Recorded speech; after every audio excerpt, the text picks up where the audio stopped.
একদম নকৰিব মই ওয়াৰ্ন কৰি দিছো নিৰপেক্ষতা পাপ নিদিব আপুনি সিয়মহা কাৰ্পেট কৰিছে আপোনাৰ গাত লাগিছে কি ৰাজনীতি কৰি আছো আপোনালোকৰ দৰে আপোনালোকৰ দৰে কি মই ৰাজনীতি কৰি আছো সাধাৰণ মানুহখিনি সহজ সৰল মানুহখিনি এইখিনিক লৈ ৰাজনীতি কোনে কৰি আছে ধমকি নিদিব আপুনি ধমকি নিদিব এখন জনাঞ্চল নহয় কি জনাঞ্চল নেকি কথা ক'ব লাগিছে মানুহবোৰৰ লগত হেতালি খেলি থাকিলে মানুহে সুইচাইড কৰিছে তাত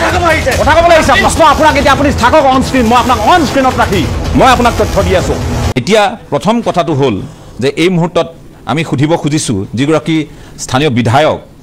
একে ৰছিদ আলম ডাঙৰীয়া আপোনাক সুধিব খুজিছোঁ এই মানুহখিনি এনে বিপৰ্যয়ৰ যে সন্মুখীন হৈছে কোনো মানৱীয় প্ৰমূল্যবোধক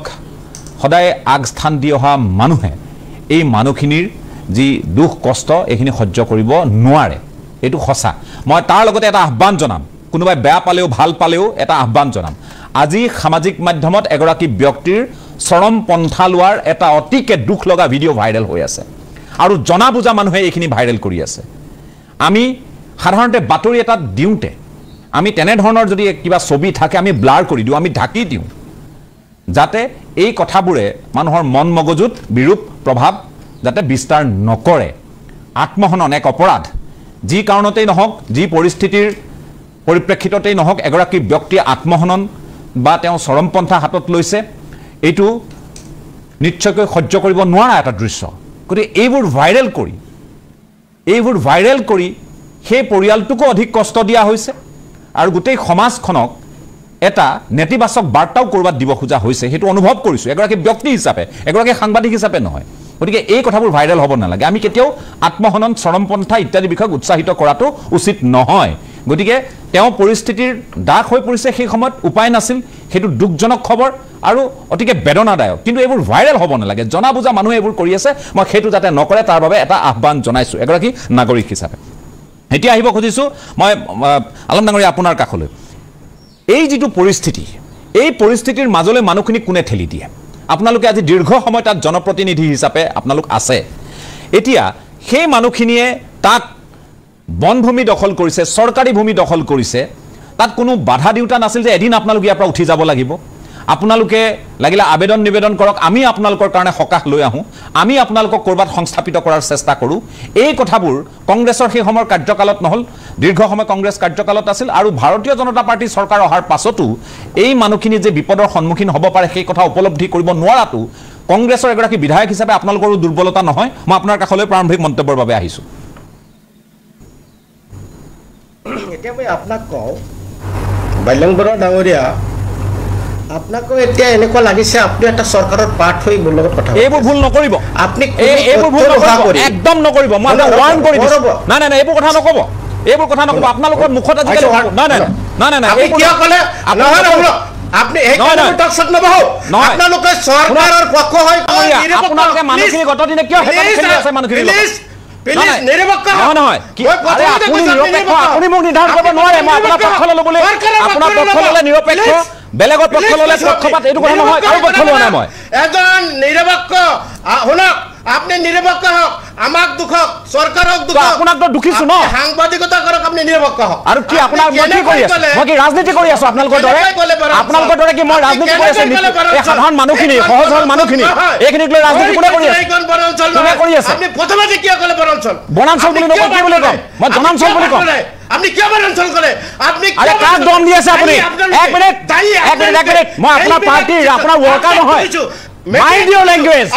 Mind your language. Please. আপোনাক কৈছো mind your language. আপুনি ধমকি নিদিব মোক আপুনি ধমকি নিদিব মোক আপুনি ধমকি নিদিব এখন জনাঞ্চল নহয় কি জনাঞ্চল নেকি কথা ক'বলৈ আহিছে আপুনি কথা ক'বলৈ আহিছে মানুহবোৰৰ লগত হেতালি খেলি থাকিলে মানুহে সুইচাইড কৰিছে তাত কথা ক'বলৈ আহিছে আপোনালোকে কথা ক'ব আহিছে মানুহে তাত সুইচাইড কৰে আপোনালোকৰ কাৰণে মানুহে তাত গুলি খাইছে আপোনালোকৰ কাৰণে কথা ক'বলৈ আহিছে আপুনি কথা ক'বলৈ আহিছে মোক আপুনি মোক কথা ক'বলৈ আহিছে আপুনি মোক কি কংগ্ৰেছে পাইছে নে বিজেপি পাইছে আপুনি আপোনালোকৰ নিচিনা সাংবাদিকৰ কাৰণে হৈছে কিয় চৰকাৰক পক্ষ লৈছে আপুনি শুনক কি চৰকাৰ প্ৰশ্ন কৰা নাই আমি কি চৰকাৰ প্ৰশ্ন কি কথা ক'বলৈ আহিছে আপুনি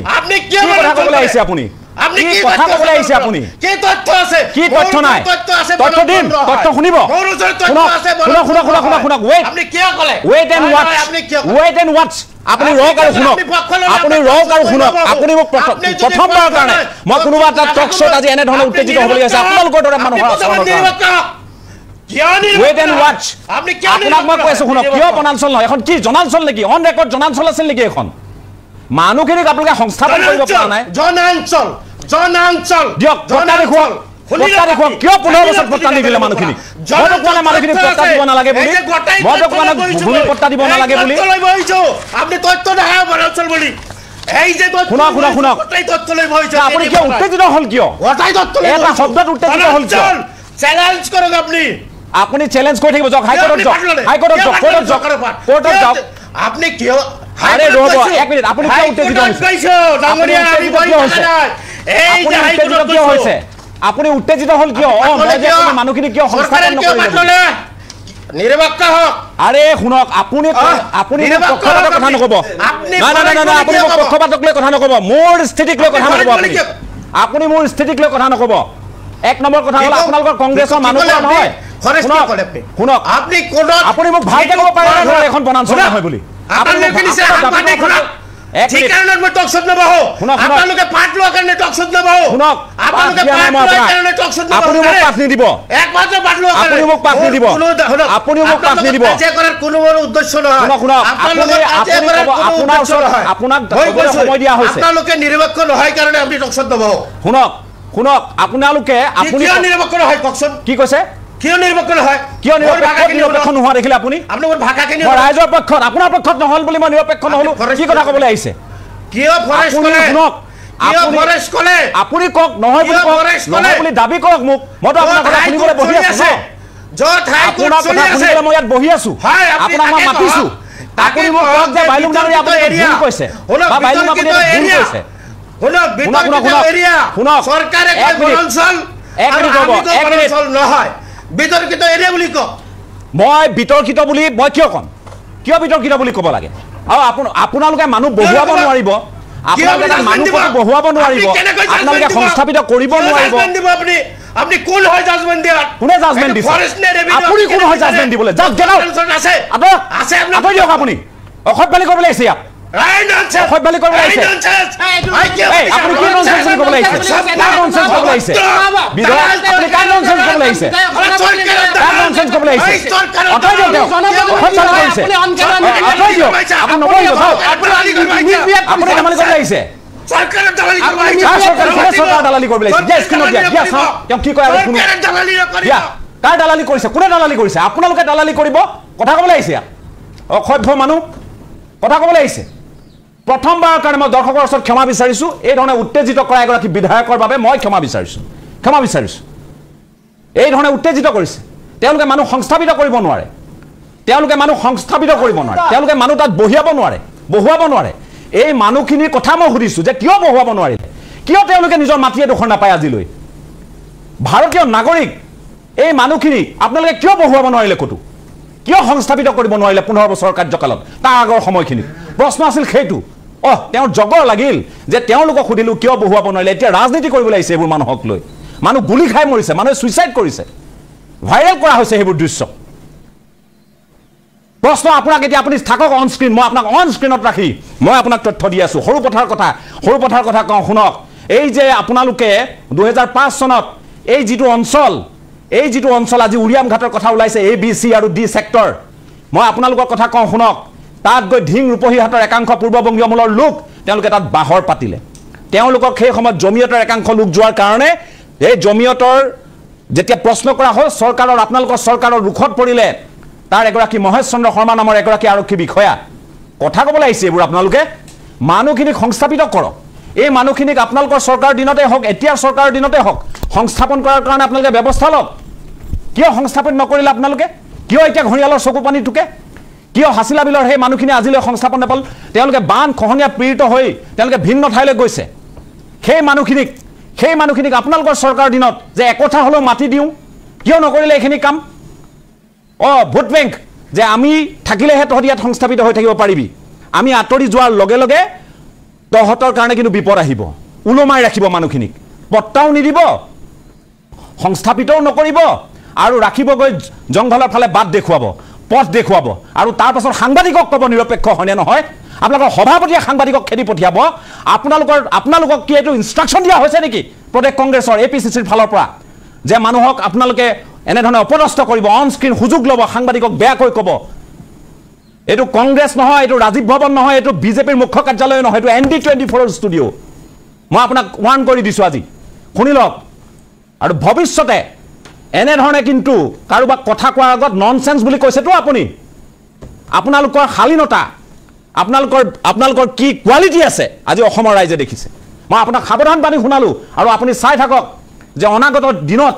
আপোনালোকক এই লোকসকলে এদিন কিদৰে অৱস্থা কৰিব এই লোকসকল আছে বাবে আপোনালোকে অতদিনে তাত বিধায়ক হৈ আহিবলৈ সক্ষম হৈছে এই লোকসকলে বুজি পাইছে যে আপোনালোকে তেওঁলোকৰ বাবে একো নকৰে তেওঁলোকক মাত্ৰ ওলমাই ৰাখে আপোনালোকে তেওঁলোকক মাটিও নিদিয়ে ভূমিও নিদিয়ে ভোটাৰ কৰি ৰাখে আপোনালোকে দুৰ্যোগৰ মাজত ৰাখে আপোনালোকে আৰু যেতিয়া সময় আহে উচতাই আপোনালোকে মই কৈছোঁ অন ৰেকৰ্ড ক্ষমা বিচাৰিছোঁ দৰ্শক মণ্ডলী এই মুহূৰ্তত মই যিহেতু এই গোটেই বিষয়টোক লৈ কথা পাতিম মই এটা বিৰতি লৈ লৈছোঁ অকণমান সময়ৰ বাবে বাণিজ্যিক বিৰতিৰ পাছত আপোনালোকক পুনৰ স্বাগতম মই দৰ্শকসকল আপোনালোকৰ ওচৰত হাতজোৰ কৰি ক্ষমা বিচাৰিছোঁ এনেধৰণৰ এটা পৰিৱেশৰ সূচনা হোৱাৰ বাবে সাধাৰণতে উত্তেজিত নহওঁ কিন্তু আজি উত্তেজিত হ'বলৈ এগৰাকী বিধায়কে বাধ্য কৰিছে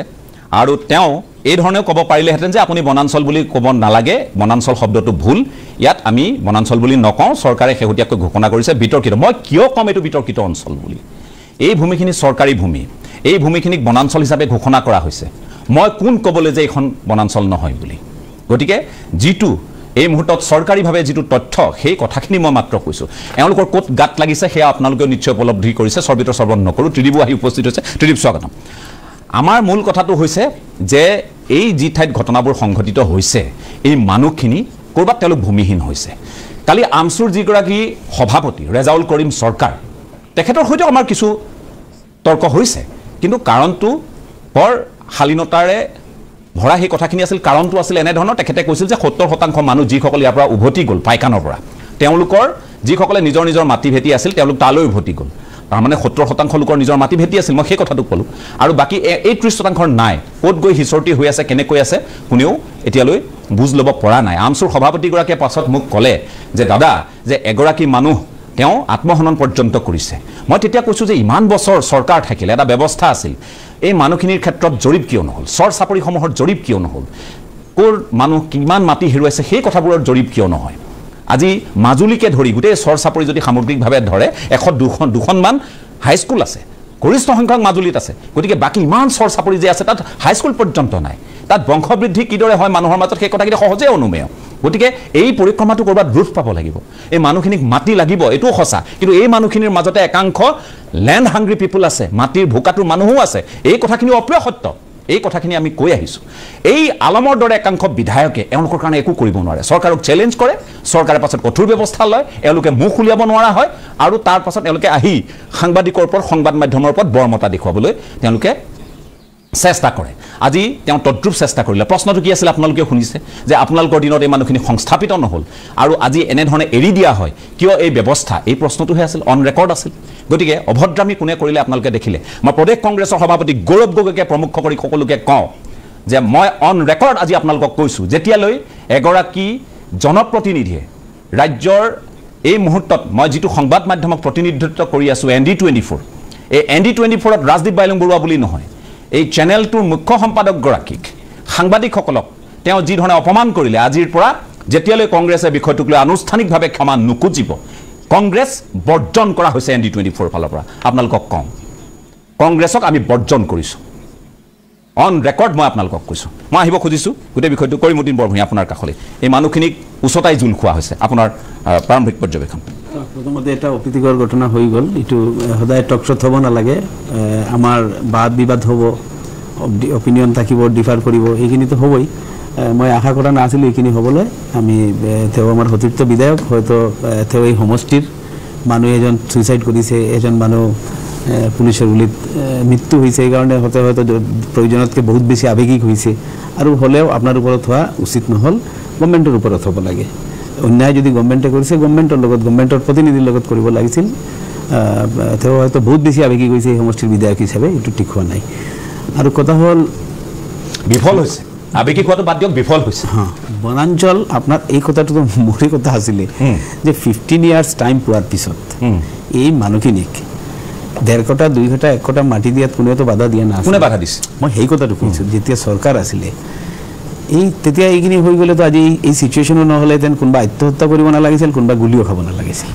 মই কাৰো পক্ষত কাৰো বিপক্ষত কোৱা নাই মই কালি না পুৰহিও কৈছোঁ মল্লিকাৰ্জুন খাৰ্গেজী আহি কৈছে ধুবুৰীৰ যিমান মানুহ আছে চবক আকৌ মাটিৰ পট্টা দিয়া হ'ব ঘৰ বনাই দিয়া হ'ব মই তেতিয়াও কৈছিলোঁ যে কোনেও বিশ্বাস নকৰিব গভৰ্ণমেণ্টত 15 বছৰ টাকাৰ পিছত দিব পৰা নাই এতিয়া আহিলেহে দিব যেতিয়া আছিল তেতিয়া দিব পৰা নাই এতিয়া কেনেকৈ দিব এইটো চিম্পল কথা আৰু আজিৰ যে পৰিস্থিতি এই পৰিস্থিতিত মই মুখ্যমন্ত্ৰীৰ ফালে মানে কথাটো আহি আছোঁ নকৰাৰ কাৰণে সংস্থাপিত নোহোৱাৰ কাৰণে আজিতো এই পৰিস্থিতি সৃষ্টি হৈছে আৰু মুখ্যমন্ত্ৰীৰ এটা কথা আজি পলিটিক্সৰ কাৰণে এজন ৰাজ্যৰ মুখ্যমন্ত্ৰীৰ দায়িত্ব কৰ্তব্য থাকে মানুহক ঘৰ দিয়াৰ মানুহৰ মাটিৰ পট্টা দিয়াৰ পুনৰ্বাসন দিয়াৰ আৰু তেওঁ ষ্ট্ৰেইট বহি আহি টিভিৰ আগত কয় যে মই উচ্ছেদ কৰাটো মোৰ কাম as per direction of the court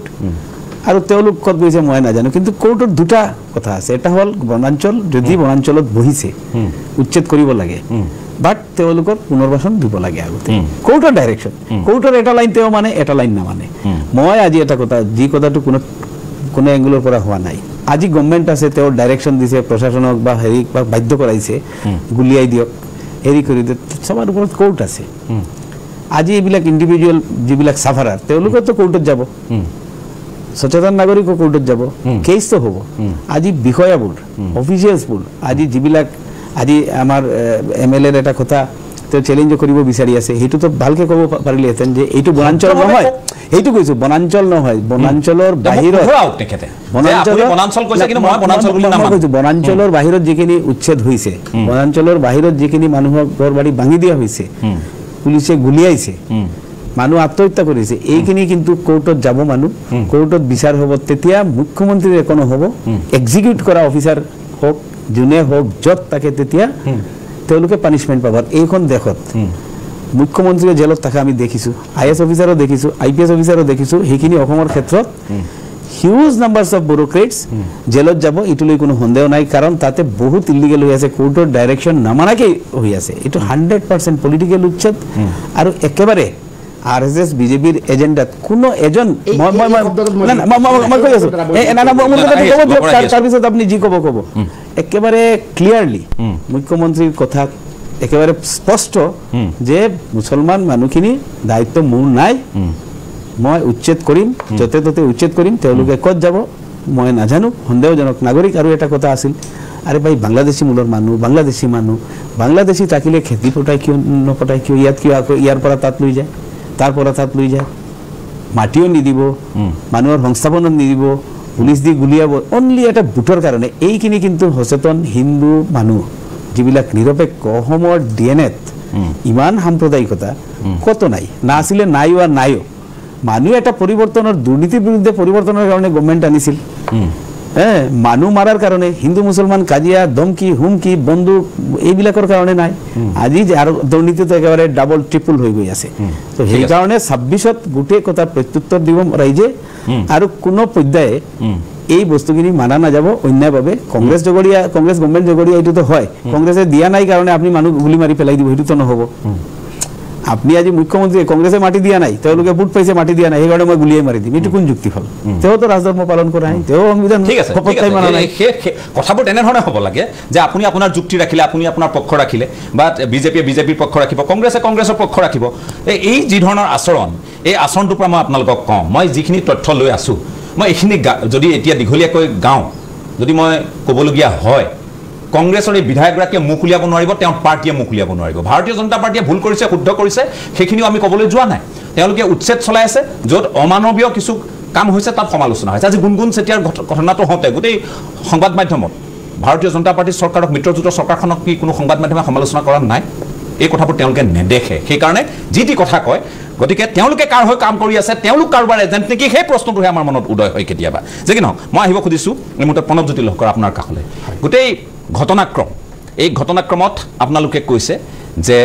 আজি ডক্টৰ হিমন্ত বিশ্ব শৰ্মা আছে কাৰণে এইবোৰ সম্ভৱ হৈছে আৰু ডক্টৰ হিমন্ত বিশ্ব শৰ্মাই নিজেও কৈছে যে মইতো সদায় নাথাকোঁ অসমীয়া মানুহ কিন্তু জাগিবৰ হ'ল ইমান ভয়ানক পৰিস্থিতি হৈ আছেনে ৰাজ্যখনত নিশ্চিতভাৱে প্ৰথমতে ৰাজীৱ দাটো প্ৰথমতে ময়ো দুখ প্ৰকাশ কৰিছোঁ প্ৰথমতে এটা কথা ক'বই লাগিব যে এজন জনপ্ৰতিনিধিয়ে আজি গণতন্ত্ৰৰ চতুৰ্থস্তম্ভৰ ব্যক্তি এজনক লোক এজনক সংবাদ মাধ্যমৰ ব্যক্তি এজনক অন স্ক্ৰীণ কেমেৰা যি বেয়া ব্যৱহাৰ কৰিলে অশ্লীল শব্দ ব্যৱহাৰ কৰিলে তাৰ মই বিৰোধিতা কৰিছোঁ আৰু মই ইয়াৰ পৰাই মই আমাৰ ইয়াৰ যি অধ্যক্ষ আছে অধ্যক্ষ মহোদয়ক মই অনুৰোধ কৰিছোঁ যে ইয়াৰ ওপৰত ব্যৱস্থা ল'ব লাগে কাৰণ মই ভাবোঁ গণতন্ত্ৰ চতুৰ্থস্তম্ভ নিৰপেক্ষ ভূমিকা তেওঁলোকে প্ৰদান কৰি আহিছে এতিয়া আহিলোঁ মূল বিষয়বস্তুলৈ যিটো আমাৰ বিধায়ক মহোদয়ে কৈছে যে ভোটৰ স্বাৰ্থত তেওঁ এটা ভোটৰ স্বাৰ্থত উচ্ছেদ অভিযান কৰিছে প্ৰথম কথা হ'ল যদি ভোটৰ স্বাৰ্থ থাকিলেহেঁতেন এটা সৰু ল'ৰাও বুজি পাব তেতিয়াহ'লে ভোটৰ স্বাৰ্থ থাকিলে আমি উচ্ছেদ নকৰিলোহেঁতেন আমাৰ ডক্টৰ হিমন্ত বিশ্ব শৰ্মা চৰকাৰখনে উচ্ছেদ নকৰিলে কাৰণ আমাক ভোটখিনি লাগে আমি তেখেতসকলক গৈ পেলাই আকৌ পানীৰ কানেকশ্যন দিলোহেঁতেন লাইটৰ কানেকশ্যন দিলোহেঁতেন যেনেকৈ কংগ্ৰেছৰ চৰকাৰৰ দিনাখন তেওঁলোকে ইয়াৰে আগৰ এটা টক শ্ব'টো মই পাইকানত যেতিয়া আহিছিলোঁ তেতিয়াও মই কৈছিলোঁ যে তেতিয়া লাইটৰ কানেকশ্যন দিছিলে পানীৰ কানেকশ্যন দিছিলে কিয় দিছিলে কাৰণ ভোটৰ স্বাৰ্থত যদি আমাৰ ভোটৰ স্বাৰ্থ থাকিলেহেঁতেন কাৰণ ৰাজনৈতিক দলে তাক ভোট চবৰে লাগে ভোট লাগে কাৰণে আমি তেখেতসকলক উচ্ছেদ নকৰিলোহেঁতেন তেখেতসকলক আমি সুবিধা দিলোহেঁতেন তৃতীয় কথাটো হৈছে কি এই যে আজি উচ্ছেদ চবতে হৈছে সকলোতে যে উচ্ছেদ অভিযান আৰম্ভ হৈছে এই উচ্ছেদ অভিযানত কিন্তু জাতি ভাষা ধৰ্ম নিৰ্বিশেষে অসমৰ ৰাইজে ছাপোৰ্ট কৰিব লাগে এইকাৰণে কৰিব লাগে কাৰণ অসমৰ লাখ লাখ বিঘা মাটি বেদখল হৈ আছে ইয়াত এই কথাটো আপুনি পোনপটীয়াকৈ ক'ব নোৱাৰে যে আমি কোনোবা এটা আওপকীয়াকৈ কোনোবা এটা ধৰ্মৰ মানুহ বা কোনোবা এটা জাতিৰ মানুহকে বেদখল মুক্ত কৰা উচ্ছেদ কৰা গৈছে কাৰণ ইয়াৰে উদাহৰণ আমাৰ সৌ সিদিনা বুঢ়ীদিহিং মৌজাৰ পৰা আহি পেলাই আমাৰ চুনচালি বাগানৰ পৰা আৰম্ভ কৰি আমি এয়া বৰচলা বিললৈকে আমাৰ এখন বিললৈকে আমি দেখিছোঁ চবতে য'ত বেদখল হৈ আছে তাত বেদখল মুক্ত কৰাৰ কাৰণে প্ৰচেষ্টা চলোৱা হৈছে আৰু যোৱা 5 বছৰৰ পৰা যিটো বেদখল মুক্ত কৰাৰ কাৰণে উচ্ছেদ অভিযান চলোৱা হৈছে সেই উচ্ছেদ অভিযান চলোৱাৰ সময়ত আপুনি অপ্ৰীতিকৰ ঘটনা ঘটিছে সেইটো স্বীকাৰ কৰিছোঁ কিন্তু অপ্ৰীতিকৰ ঘটনা ঘটিবৰ কিয় সুবিধা হ'ল সুবিধা এইকাৰণে হ'ল যে তাৰে আগদিনাখনে কংগ্ৰেছৰ সভাত খাৰ্গে ডাঙৰীয়া আৰু ৰাহুল গান্ধী ডাঙৰীয়া এটা উচ্চতনীমূলক বক্তব্য দিলে আজি মাননীয় বিধায়ক মহোদয়ে যেনেকৈ ক'লে যে গুলি চলাব লগা হৈছে গুলি চলাব কিয় লগা হৈছে কাৰণ যেতিয়া প্ৰশাসনৰ ওপৰত লাঠি জোং শিলেৰে আক্ৰমণ কৰিব তেতিয়াহ'লে সেই প্ৰশাসনে সেইখিনি সময়ত কি কৰিব পলাব লাগিব নে সেই আক্ৰমণকাৰীক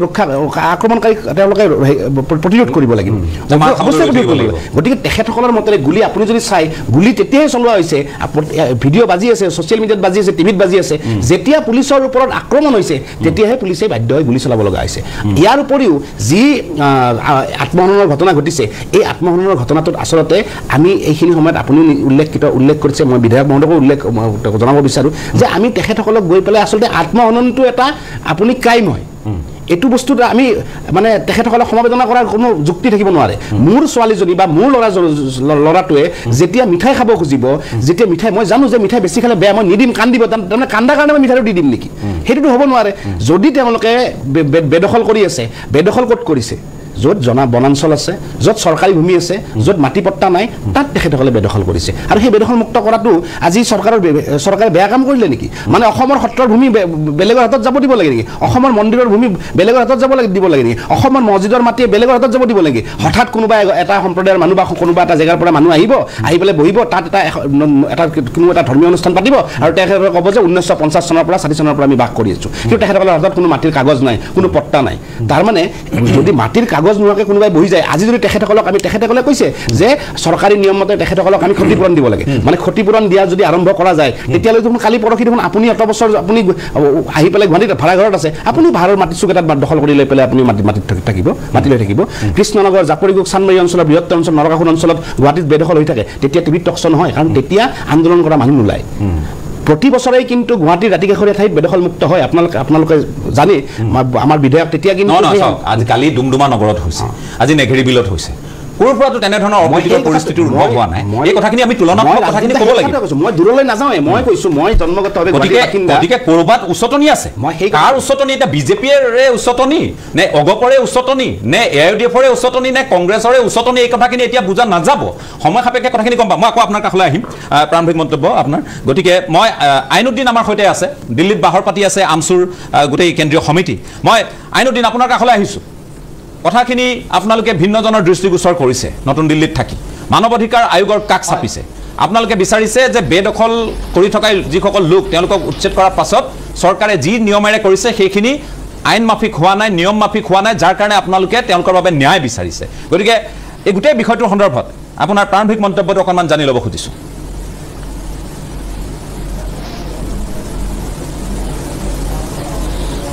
ৰাজদীপ দা, প্ৰথমতে এটা কথা মই স্পষ্ট কৰি দিওঁ, আজি যিজন বিধায়ক, এজন অভদ্ৰ বিধায়ক আপোনালোকৰ টিভি টক শ্ব'ত কৰি গ'ল,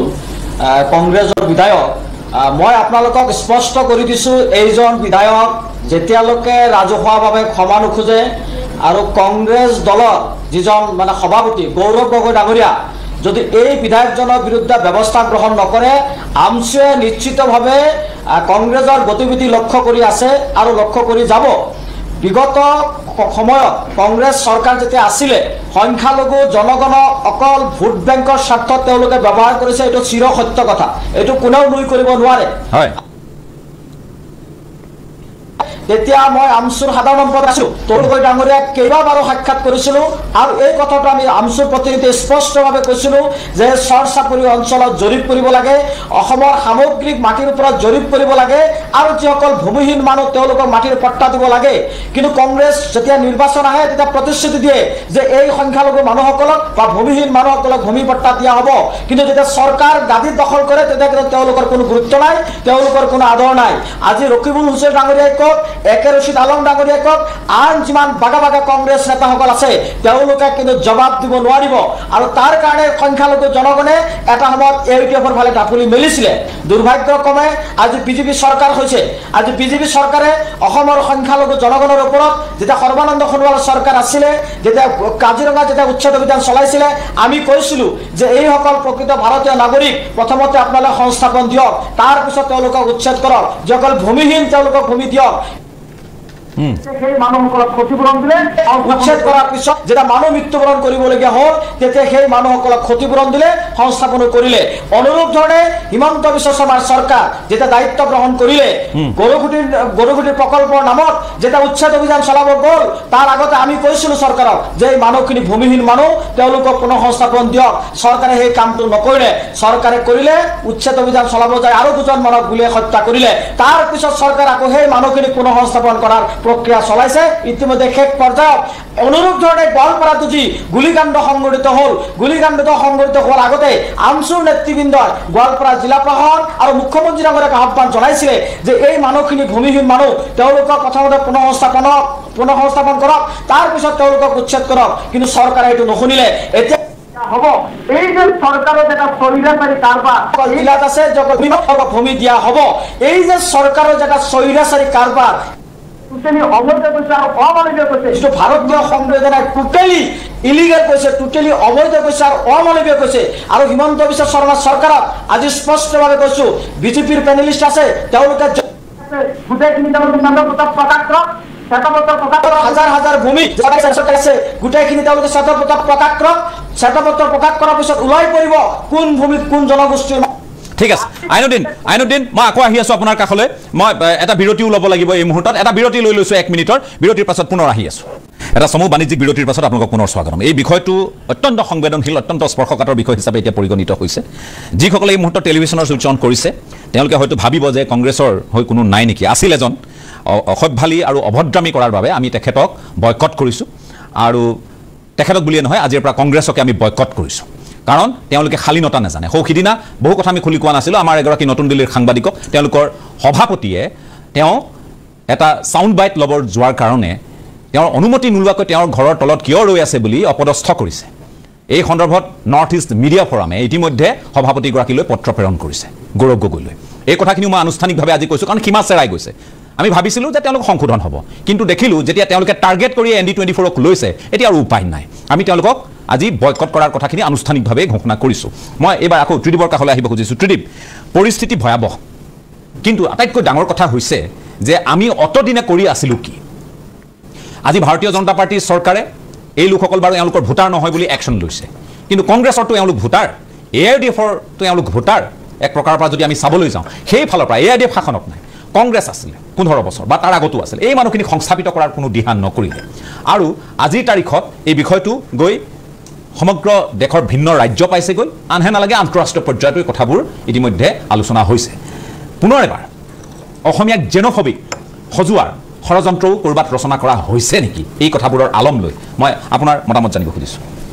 ৰাজীৱ দা প্ৰথমতে যিগৰাকী কংগ্ৰেছৰ সন্মানীয় বিধায়কৰ কথা আপুনি ইমান সময় পাতিলে তেখেতৰ সৈতে অপ্ৰীতিকৰ ঘটনাটো ঘটিল মই আশা কৰিম যিহেতু কংগ্ৰেছে এইবাৰ যুদ্ধ এখন কৰিব বিচাৰিছে যুদ্ধৰ সৈনিক যদি এই ধৰণৰ অভদ্ৰ সৈনিক হয় এই যুদ্ধত অসমীয়া মানুহ থাকিব নাই তেওঁলোকৰ লগত সেইটো তেওঁলোকে নিজে ভাবি চাব লাগে কাৰণ আপুনি যিটো ঘটনাৰ কথা কৈছে সেই ঘটনাটোৰ কথা ময়ো গম পাওঁ আপোনালোকৰ দিল্লীৰ সাংবাদিকগৰাকীৰ কথা গতিকে তেওঁলোকৰ চৰিত্ৰ ৰাজনীতি যি দলত থাকিয়ে নকৰক চৰিত্ৰ ব্যৱহাৰ এইবোৰ ভাল হোৱাটো মানুহে কামনা কৰে এইটো পৃথক বিষয় মূল বিষয়টোলৈ আহোঁ যোৱা 3-4 দিনত অসমৰ এই গোটেই উচ্ছেদৰ কথাবোৰ চলি থকাৰ সময়ত অসমৰ সামাজিক মাধ্যমটো চালে এনেকুৱা লাগে যে অসমীয়া মানুহে 1985 চনত যিখন যুদ্ধ এৰি দিছিল সেই যুদ্ধখন কৰিবলৈ আকৌ অকমান উৎসাহ পাইছে তাৰ পাছত এই বাস্তৱ পৰিস্থিতিটো চালে এনেকুৱা লাগে ৰাজনৈতিক কথাবোৰৰ পৰা আঁতৰি আহি যদি বাস্তৱ পৰিস্থিতিটো চোৱা যায় মূল কথাবোৰ হ'ল কি মূল কথাবোৰ একে আছে এনে কথাবোৰ সলনি হৈছে উচ্ছেদ কৰা মানুহখিনিক আমি কি বুলি ক'ম বাংলাদেশী বুলি ক'ম অবৈধ নাগৰিক বুলি ক'ম বাংলাদেশী মূলৰ বুলি ক'ম পূৰ্ববংগীয় বুলি ক'ম আজিলৈকে আমি এই শব্দটো ঠিক কৰিব পৰা নাই আটাই বেলেগ বেলেগ শব্দ ব্যৱহাৰ কৰি আছো নিজৰ নিজৰ অংক অনুযায়ী সমস্যাটো হৈছে হৰিশংকৰ ব্ৰহ্ম কমিটিৰ ৰিপৰ্টত এটা কথা স্পষ্টকৈ উল্লেখ আছে অসমত যিবোৰ উচ্ছেদ হয় উচ্ছেদবোৰ পূৰ্ব পৰিকল্পিত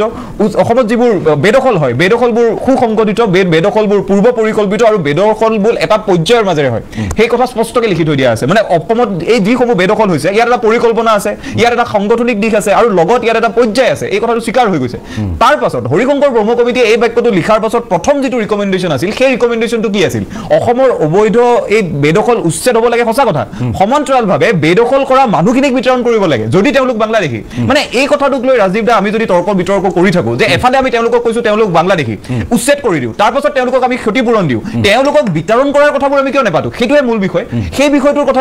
ভাৰতীয় নাগৰিক নহয় তেওঁলোক যদি ভাৰতীয় নাগৰিক নহয় বিতৰণ কৰক তাৰ সলনি এই গোটেই কথাটো কৰি এনেকুৱা এটা পৰ্যায়লৈ লৈ যোৱা হৈছে উচ্ছেদক মই বিৰোধিতা কৰা নাই দেই অসমৰ প্ৰত্যেকটো অবৈধ বেদখলযুক্ত ভূমি উচ্ছেদ হ'ব লাগিব সেই ভূমি ঘূৰাই পাব লাগিব খিলঞ্জীয়া মানুহৰ অস্তিত্ব সুৰক্ষিত হ'ব লাগিব কিন্তু এই যিটো মৌলিক বিষয় মূল বিষয়টো কি মূল বিষয়টো আছিল অবৈধ বিদেশীক চিনাক্ত কৰি বিতৰণ কৰিব লাগিব এই বিষয়টোৰ পৰা আমি পিছুৱাই আহিলে নহ'ব 2 নম্বৰ কথা আৰু আটাইতকৈ যিটো গুৰুত্বপূৰ্ণ কথা উচ্ছেদ অসমত চলি থকাৰ পাছত আপুনি যদি ৰাষ্ট্ৰীয় সংবাদ মাধ্যমটো আকৌ এবাৰ মন কৰে এই যিটো কথা আপুনি উল্লেখ কৰিলে জেনোফবিক নেকি অসমীয়া মানুহবোৰ অসমীয়া মানুহৰ চৰিত্ৰ এনেকুৱা নেকি অসমীয়া মানুহে এইদৰে এটা বিশেষ সম্প্ৰদায়ক অত্যাচাৰ কৰে নেকি এই কথাবোৰ এতিয়া আকৌ উচ্চাৰিত হৈছে কিন্তু এই কথাবোৰ মানুহে পাতিছে দিল্লীত উচ্চাৰিত হৈছে আৰু এই কথাবোৰ বাৰে বাৰে উচ্চাৰণ কৰি অসমৰ খিলঞ্জীয়া মানুহৰ যিটো দুখ বেদনা এই যে আমাৰ অসমৰ ভূমিবোৰ নাইকিয়া হৈছে অসমীয়া মানুহ সংখ্যালঘু হৈছে ৰাজনৈতিক দলবোৰে কংগ্ৰেছে যিদৰে অবৈধ মুছলমান বাংলাদেশীক লৈ কৰি আছে একে বিজেপি অবৈধ হিন্দু বাংলাদেশীক লৈ কৰি থাকে এই গোটেই কাৰোবাৰবোৰ কৰি আমাৰ যিটো জেনুইন কথা আছিল আমাৰ মূল কথাটো আছিল কি যে অসমত অসমীয়া মানুহ সংখ্যালঘু হৈ যাব নেকি এই কথাটো পুনৰবাৰ আকৌ প্ৰতিষ্ঠা কৰাৰ বাবে আমি সকলোৱে চেষ্টা কৰি আছো এফালে আমাক জেনোফবিক বুলি কৈছে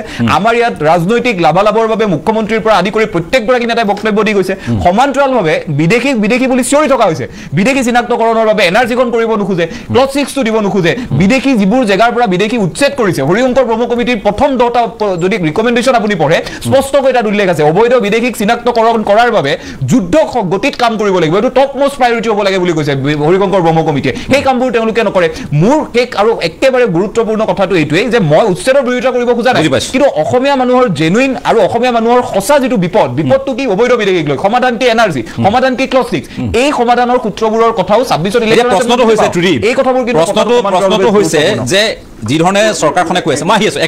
আহি আছো যি ধৰণে চৰকাৰখনে কৈ আছে যে জনগাঁথনি সলনিৰ এটা অপচেষ্টা চলিছে আৰু লগতে কোৱা হৈছে যে খহনীয়াগ্ৰস্ত আৰু ভূমিহীন বুলি ৰাজ্যৰ সৰ্বত্ৰ বেদখলত নামিছে একাংশ লোক মই এটা কথা আপোনালোকক কওঁ কিছু তথ্য জনোৱাৰ এতিয়া আৰু প্ৰয়োজন আহি পৰিছে এইখিনি কাৰ হকে হয় কাৰ বিহকে হয় মই নাজানো পক্ষপাতহীন শব্দটোত যদি কাৰোবাৰ মগজুত সোমায় মই বিশেষকৈ এই বিধায়কগৰাকীক উদ্দেশ্যি ক'ব খুজিছোঁ আপোনাৰ যদি মন মগজুত এই শব্দকেইটাৰ যদি আপুনি অৰ্থ বুজি পায় পক্ষপাতহীন ভাবে আমি কেইটামান কথা কওঁ শুনক যদি আপুনি চাই আছে বা আপোনাৰ সতীৰ্থসকলে চাই আছে এই যে ABCD গোলাঘাটৰ যিকেইটা ছেক্টৰ আছে অসম নাগালেণ্ড সীমান্তৰ তাত সন্দেহযুক্ত নাগৰিকে খোপনি পুতাৰ সম্পৰ্কত চৰকাৰক দৃষ্টিগোচৰ কৰিছিল সেই অঞ্চলৰ এগৰাকী জ্যেষ্ঠ সাংবাদিক অপূৰ্ব বল্লভ গোস্বামীয়ে ধনশিৰি মহকুমাতেই এগৰাকী বিদেশী নাগৰিকক 3বাৰকৈ ধৰা পৰাৰ পাছত আৰক্ষীয়ে ভাৰত বাংলা সীমান্তত এৰি থৈ আহিছিল এতিয়াৰ কথা নহয় 2002 চনৰ 25 অক্টোবৰত ধনশিৰি মহকুমাৰ আৰক্ষী বিষয়া মহেশ চন্দ্ৰ শৰ্মাই সৰু পথাৰত জমিয়তৰ এগৰাকী লোকক হুটমুচ কৰাৰ বাবে চৰকাৰৰ তেওঁ ৰুখত পৰিছিল 2004 চনত নেঘেৰি বিলত এগৰাকী বাংলাদেশী লোকক ভাৰতীয় নাগৰিকৰ পৰিচয় পত্ৰ প্ৰদান কৰাৰ বাবে মেৰাপানী থানাৰ উপ পৰিদৰ্শক হেমকান্ত বৰাক গ্ৰেপ্তাৰ কৰা হৈছিল 2005 চনৰ 16 এপ্ৰিলত 2 নম্বৰ নেঘেৰী বিলত গৰু বিহুৰ দিনটোত মিচিং বিহুৱা দল এটাৰ ওপৰত সন্দেহযুক্ত নাগৰিকে আক্ৰমণ কৰিছিল এই সকলোবোৰ ঘটনা সেই সময়ত আমাৰ যিগৰাকী জ্যেষ্ঠ সাংবাদিক অপূৰ্ব বল্লভ গোস্বামী ডাঙৰীয়া নিজৰ গ্ৰন্থত তেওঁ সবিস্তাৰে প্ৰকাশ কৰিছিল তেওঁ কিন্তু বিজেপিৰ স্থাৱক নহয় তেওঁ কংগ্ৰেছৰো স্থাৱক নহয় এই আমাৰ দৰে তেখেতো এগৰাকী পক্ষপাতহীন আচৰণ কৰা সাংবাদিক জ্যেষ্ঠ সাংবাদিক আমাৰ বাটকটীয়া সেই ব্যক্তিগৰাকীয়ে প্ৰসংগটো উল্লেখ কৰোঁতে এই কথাখিনি তেওঁ তাত সন্নিৱিষ্ট কৰিছে আপোনালোকক এতিয়া জনাওঁ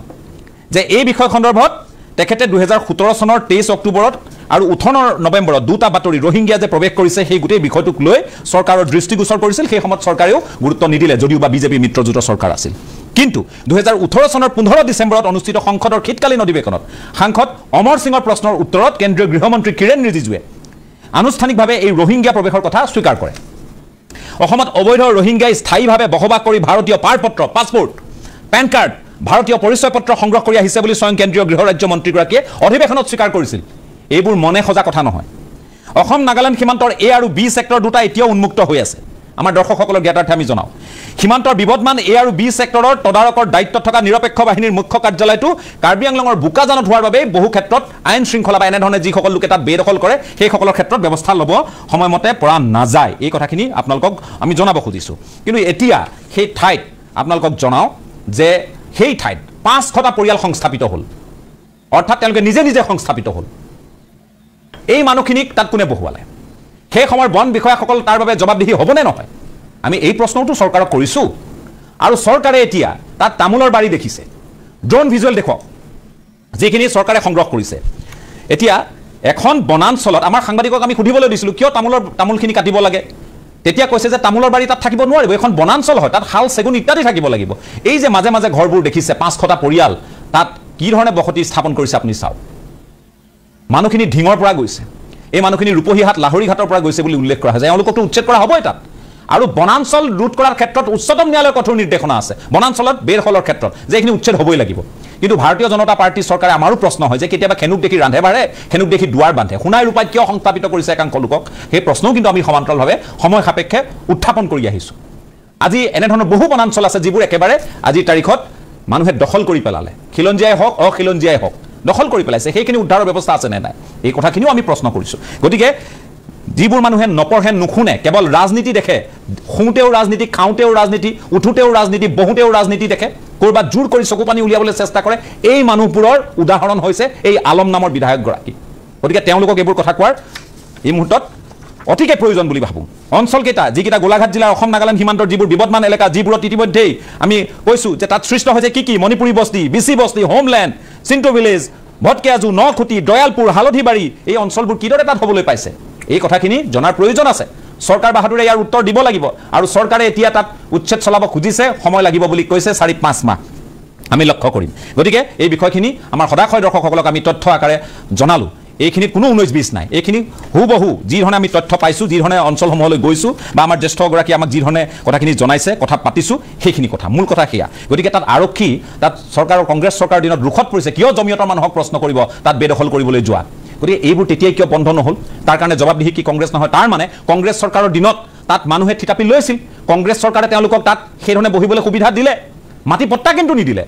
আবণ্টন কিন্তু নিদিলে কিন্তু বহিবলৈ সুবিধা দিলে উচ্চতনি কিন্তু ঠিকেই যোগালে এই কথাখিনি আমি ক'ব লাগিব ইয়াৰ বাবে যদি কোনোবাই প্ৰশ্ন কৰাৰ বাবে যদি কাৰোবাৰ দালাল বুলি কয় তেওঁলোকে মূৰ্খৰ স্বৰ্গত বসবাস কৰিছে তাত বাহিৰে আৰু একো নহয় যে কি নহওক আৰু এটা বিৰতি লওঁ কথা আৰু পাতিবলগীয়া আছে বিৰতিটো লৈ এটা সমূহ বাণিজ্যিক বিৰতিৰ পাছত আপোনালোকক পুনৰ স্বাগতম আপোনালোকে চাই আছে আজিৰ পৰ্যবেক্ষণৰ আমি সময় কিছু বঢ়াই লৈছোঁ আপোনালোকক জনাওঁ যে এই মুহূৰ্তত আমি এটা কথা উল্লেখ কৰিব লাগিব যে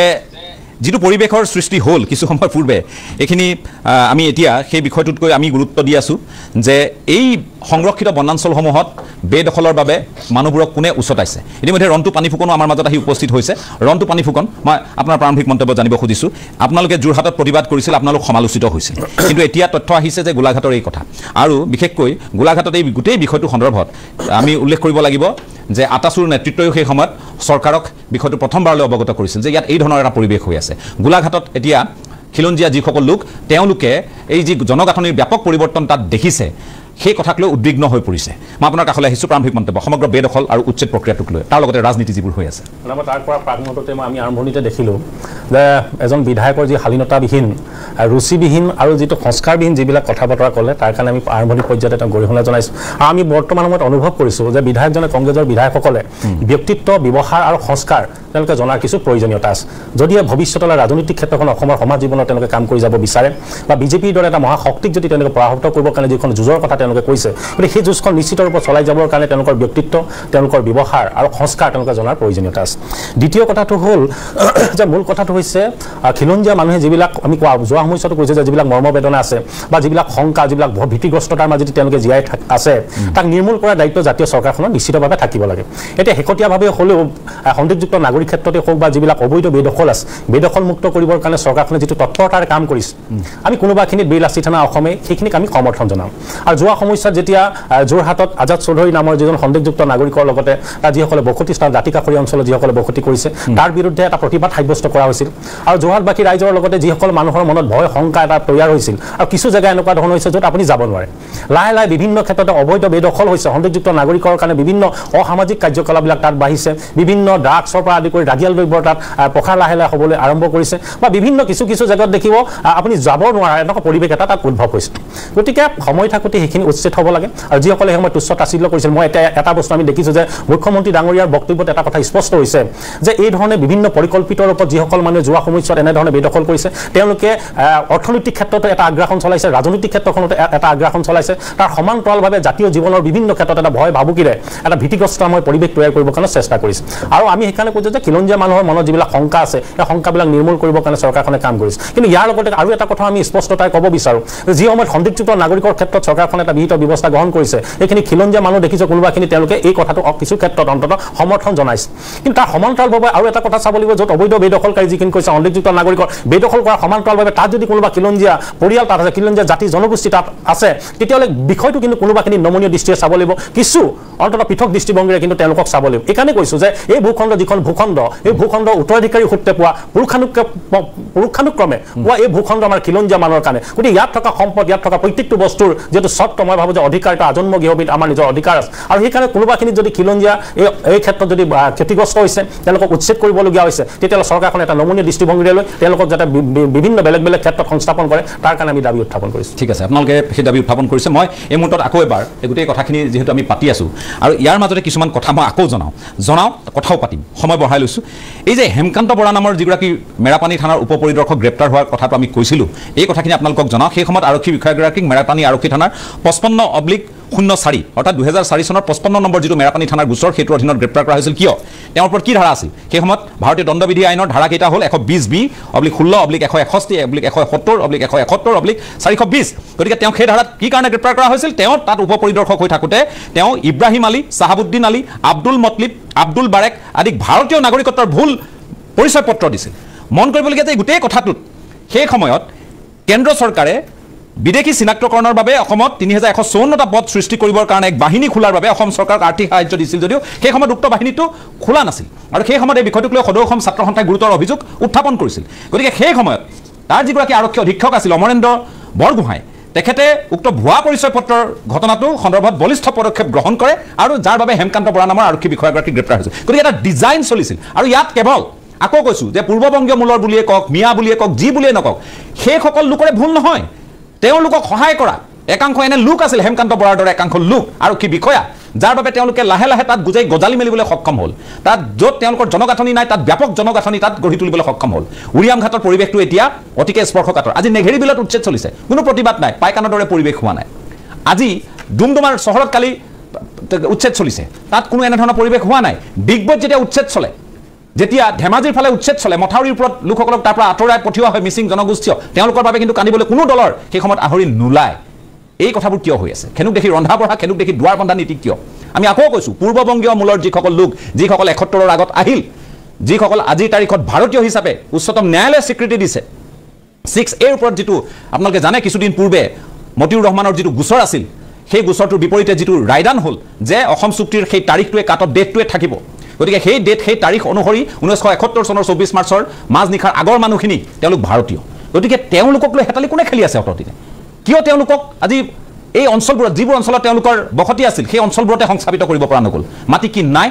আৰু কালি এটা কথা পুনৰ কৈছোঁ যে যিসকল লোক সেই লোকসকলৰ অধিকাংশৰে নিজা মাটি আছিল এই কথাও সমানে সত্য তেওঁলোকে মাত্ৰ ভিন্ন ঠাইত গৈ বসতি স্থাপন কৰি আৰু এক্সপানশ্যন সম্প্ৰসাৰণ এটা আৰম্ভ কৰিছে গতিকে এই ডিজাইনটোনো কোনে কৰিছে সেইটোতো জনাৰ প্ৰয়োজন আছে গতিকে মই পুনৰবাৰ কৰিমুদ্দিন বৰভূঞা আপোনাৰ কাষলৈ আহিছোঁ তাতো চাওক একেবাৰে স্পষ্ট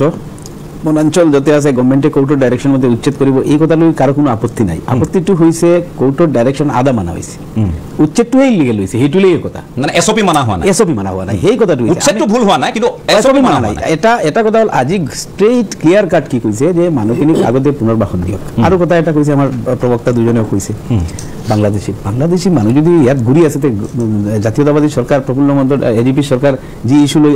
আসাম আন্দোলন হ'ল চব শ্বহীদ হ'ল চৰকাৰ 10 বছৰ আছিলে বিজেপি চৰকাৰৰ 9 বছৰ হৈ গ'ল দিল্লীত বিজেপি চৰকাৰ এজনো বাংলাদেশী খেদিব নোৱাৰিলে আপুনি যি কথাটো কৈছে 71ৰ পিছত আহা 71ৰ পিছত আহা কাট অফ ইয়াৰ যিটো মানি লৈছে সুপ্ৰিম কোৰ্টে এই মতে গোটেই ভাৰতীয় নাগৰিক অসমৰ নাগৰিক যিজন মানুহক উচ্ছেদ কৰিছে লেণ্ডলেছ মানুহ মই কোৱা নাই যে লেণ্ড আছে লেণ্ডলেছ মানুহখিনিক কিয় পুনৰ্বাসন নিদিয়ে আগতে কিয় নকৰে তাত গৈ মাৰপিটৰ পৰিস্থিতি কিয় হয় কংগ্ৰেছৰ কাহিনীখিনিতো কংগ্ৰেছৰ কাৰণে এই পৰিস্থিতি হৈছে মই আগতে কৈছোঁ তেওঁলোক গভৰ্ণমেণ্টত আগতে এতিয়া কাৰো কোনো আপত্তি নাই আমাৰ সময় কেমেৰাৰ কিবা এটা সমস্যা কৰিছে মই আকৌ আপোনাৰ কাষলৈ আহি ক্ষমা বিচাৰিছোঁ অকণমান এইটো ঠিক হৈ লওক আমি আকৌ কথা পাতিম মই আহিব খুজিছোঁ প্ৰণৱজ্যোতি লহকৰ আপোনাৰ কাষলৈ এতিয়া চাওক কথাটো হৈছে যে এছঅপিত আপোনালোকে যিখিনি নীতি ল'ব লাগে সেই নীতি সেই এছঅপি আপোনালোকে মানি চলা নাই আৰক্ষী প্ৰশাসনে মানি চলা নাই এই মানুহখিনিক ক'ৰবাত প্ৰৰোচিত কৰিছে উত্তেজিত কৰিছে তেনেধৰণৰ কথা বতৰাখিনিও চলি আছে গতিকে আপোনালোকে এতিয়া এই যে মানুহ এজন তাত মৰিলে দুৰ্ভাগ্যজনকভাৱে দুজন যে গুলীবিদ্ধ হ'ল গতিকে ইয়াৰ বাবে আপোনালোকক কিয় জবাবদিহি কৰা নহ'ব নিশ্চিতভাৱে ৰাজীৱ দা মইতো প্ৰথমতে এটা কথা আপোনাক জৰিয়তে ক'ব লাগিব যে আমাৰ দুজনকে যুৱ সতীৰ্থই যি ক'লে যে বা আমাৰ বিধায়ক মহোদয়ে কৈছে বাৰে বাৰে কৈ আছে যে অবৈধ বাংলাদেশী পূৰ্ববংগীয় সকলকে আপোনাৰ বেদখলমুক্ত কৰাইছে তাৰ লগে লগে মই এটা কথা বুজি পোৱা নাই যে লগে লগে আপুনি উদাহৰণ দি কৈ দিছে যে নেঘেৰিটিং ডিগবৈ ধেমাজি তাতো হেৰি হৈছে তাত কিন্তু পূৰ্ববংগীয় নাই তাত হয়তো আমাৰ মিচিং জনগোষ্ঠীৰ লোকো তাত উচ্ছেদিত হৈছে গতিকে চৰকাৰখনে যেতিয়া উচ্ছেদ বেদখলমুক্ত কৰিব গৈছে তাত যিসকল বেদখল কৰি আছে তেখেতসকলক উচ্ছেদ কৰিছে কোনো এটা নিৰ্দিষ্ট জাতি বা নিৰ্দিষ্ট লোকক লৈ পেলাই কৰা নাই সেইটো এটা ভুল নেৰেটিভ এটা ক্ৰিয়েশ্যন কৰিছে এনেধৰণৰ নেৰেটিভ আজি অখিল গগৈও কৈছে যে মুছলমানক তম্বুৰ পৰা উলিয়াই দিয়া হৈছে তেওঁলোকৰ তম্বুৰবোৰ ছিঙি পেলোৱা হৈছে তেওঁলোকক ঘৰৰ পৰা আনি গুলিয়াই দিয়া হৈছে মই সেই কথাটোৱে এই কথাবোৰতো ভাল সংকেত বহন কৰা নাই সেই কথাটোৱে কৈছোঁ যে মই তাৰ আগতেও মই উদাহৰণ দি কৈছিলোঁ এতিয়াও মই উদাহৰণ দি আপোনাৰ উদাহৰণকে টানি আনি কৈছোঁ যে অসমৰ অসমৰ বিভিন্ন ঠাইত বেদখল উচ্ছেদ অভিযান চলি আছে সেইটো ক্ষেত্ৰলৈ কিন্তু আমচুৱে কোৱা নাই যে নেগেটিভত ডিগবৈত কিয় উচ্ছেদ হৈছে ডিগবৈ জনতাৰ ওচৰত গৈ পেলাই তেখেতসকলে থিয় হোৱা নাই মই এই কথাটো ক'ব খুজিছোঁ হত্যা কৰাৰ অধিকাৰটো হত্যা কৰাৰ কথাটো তেতিয়াহে আহিব শুনক আপোনালোকৰ কথাটো মই মানি ল'ম কিন্তু পুলিচৰ প্ৰশাসনৰ ওপৰত যেতিয়া আক্ৰমণ চলিছিলে আৰু যেতিয়া পুলিচৰ ওপৰত যেতিয়া বন্যপ্ৰাণী জ্বলাইছিলে যেতিয়া আপুনিও ভালদৰে জানে বৰপেটা থানা কোনে জ্বলাইছিলে আৰে আপোনালোকে শুনি আছো আপোনালোকেতো মিয়া কবিতাক ছাপোৰ্ট কৰা মানুহ আপোনালোকে শুনক এটা নিৰ্দিষ্ট এটা ধৰ্মৰ মানুহ নিৰ্দিষ্ট এটা জাতি ধৰ্মৰ মানুহ আপোনালোকে ছাপোৰ্ট কৰে আপোনাৰ মতে এখন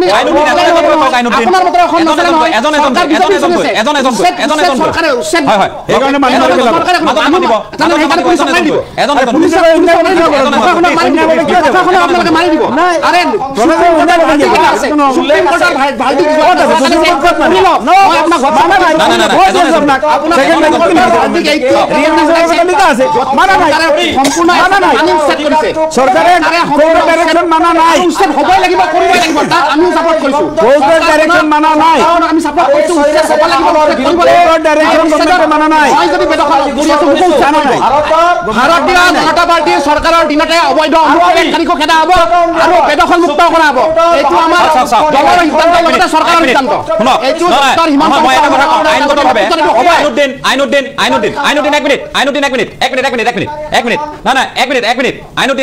মই সকলোকে কৈছোঁ চাওক বনাঞ্চলৰ ক্ষেত্ৰত সংৰক্ষিত বনাঞ্চলৰ ক্ষেত্ৰত মহামান্য উচ্চতম ন্যায়ালয়ৰ যিটো ভাৰ্ডিক্ট আছে যিটো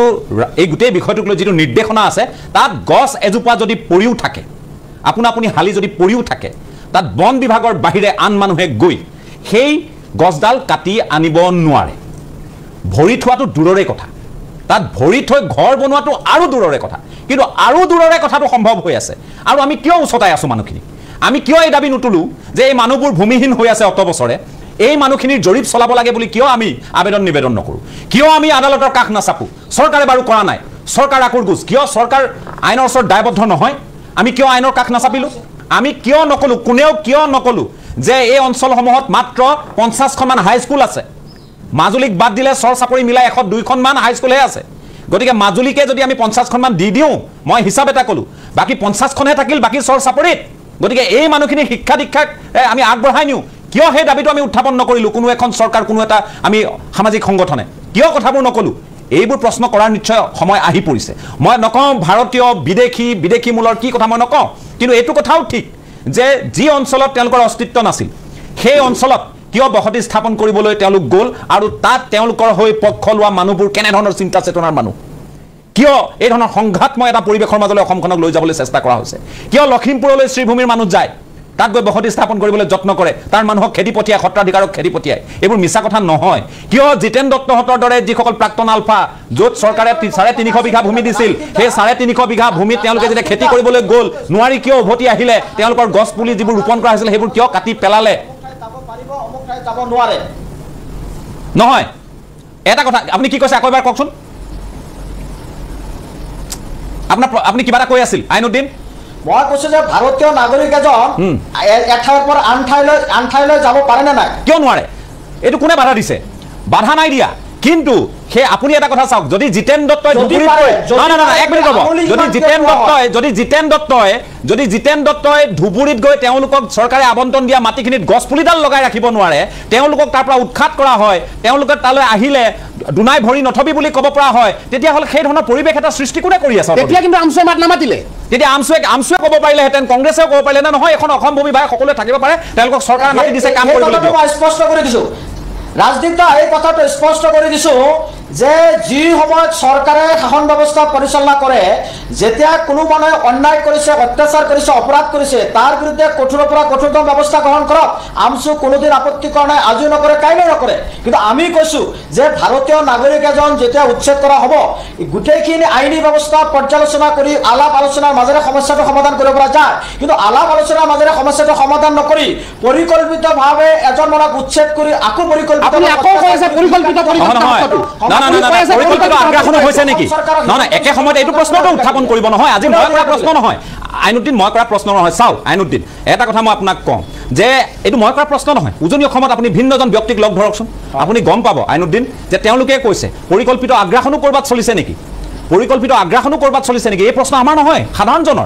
সাধাৰণজনৰ যে পৰিকল্পিত আগ্ৰাসন কিয় এই ধৰণৰ এটা পৰিস্থিতি আজি নাগালেণ্ডত যিটো সামাজিক পৰিকাঠামো মই আপোনাক উদাহৰণ এটা দিওঁ আজি অৰুণাচলত যিটো সামাজিক পৰিকাঠামো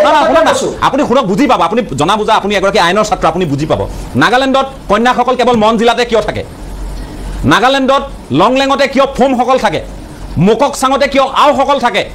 নকলাকতে কিয় কেমনুঙানসকল থাকে ফেকতে কিয় চাকেচাংসকল থাকে এই কথাবোৰ এটা সামাজিক পৰিকাঠামো এটা এইটো কোনো ৰুল নাই কিন্তু তেওঁলোক থাকে তেনেধৰণে আমাৰ পিতৃভূমি বুলি থাকে তেনেধৰণে গতিকে দক্ষিণ শালমৰাৰ মানুহ এজন তেওঁ এনেও সামাজিক বিধি ব্যৱস্থাটোৰ অধীনত গৈ শিৱসাগৰ আহোম মানুহ এখিনিৰ মাজত গৈ থাকিবগৈ নিশ্চয় গৰীয়াসকলে পাৰিব আৰু তেওঁলোকৰ এটা কথা মই আপোনাক স্পষ্টভাৱে কওঁ যে গৰীয়া মানুহখিনিক মই নিজে পাইছোঁ তেওঁলোকৰ কিন্তু ভূমিৰ প্ৰতি কোনো ধৰণৰ তেওঁলোকৰ লালায়িত মনোভাৱ নহয় তেওঁলোকে কাৰো গাঁও কাঢ়ি লোৱা নাই কাৰো মাটি কাঢ়ি লোৱা নাই দেশী মানুহখিনিৰ মাটি কিন্তু পূৰ্ববংগীয় মূলৰ মানুহে ধুবুৰীত কাঢ়ি লৈছিল উদাহৰণ মই ৰঙামাটি পাণবাৰী যিটো মছজিদ তালৈ গৈছিলোঁ তেওঁলোকক উৎখাত কৰি দিয়া হৈছিল দেশী মানুহক সহায় বিচাৰিছিল আমাৰ মই সেইকাৰণে গৈছিলোঁ তাতেই মই পৰিৱেশটো দেখিছোঁ যদি দেশী মানুহ মুছলমান মানুহখিনিৰ ক্ষেত্ৰতে ইমান আগ্ৰাসী গতিকে নন মুছলমান মানুহখিনি অমুছলমানৰ ক্ষেত্ৰত এই পূৰ্ববংগীয় মূলৰ একাংশ লোক মই সকলোকে কোৱা নাই কিমান আগ্ৰাসী হ'ব পাৰে এই কথাখিনি কিন্তু আপোনালোকেও চাব লাগিব মই সেই কথাটোহে কৈছোঁ গতিকে সামাজিক যিটো ভাৰসাম্যতা এইটো ক'ৰবাত ৰক্ষা কৰিব লাগিব নহয় আইনুদ্দিন যে কি মই এটা বিৰতি লৈছোঁ পুনৰ আহি আছোঁ মোৰ বাণিজ্যিক বিৰতিৰ পাছত আপোনালোকক পুনৰ স্বাগতম মই আইনুদ্দিন এইবাৰ আপোনাৰ কাষলৈ আহিছোঁ মই যিখিনি কথা ক'লোঁ এই কথাখিনি কৈছোঁ এটা সামাজিক এটা ভাৰসাম্যতাৰ ৰক্ষাৰ বাবে অধিকাৰ আমাৰ আইনে সকলো অধিকাৰ দিছে আপুনি মই গৈ বিহাৰতো থাকিব পাৰোঁ তামিলনাডুতো মাটি ক্ৰয় কৰি আমি থাকিব পাৰোঁ কিন্তু আমি সেই পৰিৱেশটো পাওঁ জানো আমি নাপাওঁ সেইকাৰণেতো কথাবোৰ আলোচনা হয় দিল্লীৰ কথাটো সুকীয়া হয় মেট্ৰ'ৰ কথাটো সুকীয়া হয় হয়তো মুম্বাইৰ কথাটো সুকীয়া হয় কিন্তু গ'লেও তাত আপুনি সেই ধৰণৰ আওভাৱেৰে থাকিব লাগিব তেওঁলোকৰ বিধি ব্যৱস্থাৰ অধীনত তেওঁলোকৰ চিন্তা চেতনা তেওঁলোকৰ পৰম্পৰা লোকাচাৰক সাৰোগত কৰি থাকিব লাগিব এইখিনিয়ে মূল কথা কিন্তু কথাটো হৈছে য'ত আমি দেখোঁ যে তেল আৰু পানী এক হ'বগৈ নোৱাৰে কিছুমান ৰীতি নীতিৰ ক্ষেত্ৰত কিছুমান পৰম্পৰাৰ ক্ষেত্ৰত গতিকে মানুহখিনিয়ে তাত থাকিলে বেয়া পায় অকণমান অসুবিধা পায় গতিকে তেনে অঞ্চললৈ মানুহখিনি যাব নালাগে বা উজনি অসমৰ মানুহখিনিও আহি তেওঁলোকে আহোম মানুহ বা কোচ বা চুতীয়া মানুহখিনি বা মৰাণ মটক সেই মানুহখিনি আহি দক্ষিণ শালমৰাত বা কোনোবাই গৈ গোৱালপাৰাত কোনোবাই ধুবুৰী তেওঁলোকেতো বসতি স্থাপন কৰিবলৈ সংখ্যালঘু অধ্যুষিত এলেকালৈ নাযায় বা নাহেও কেতিয়াও এই কথাখিনিও নিশ্চিত কিন্তু সেই ভাৰসাম্যতাটো আমাৰ সম্যক ধাৰণাৰে আমি কিয় আমি সেইটো পালন কৰি নচলোঁ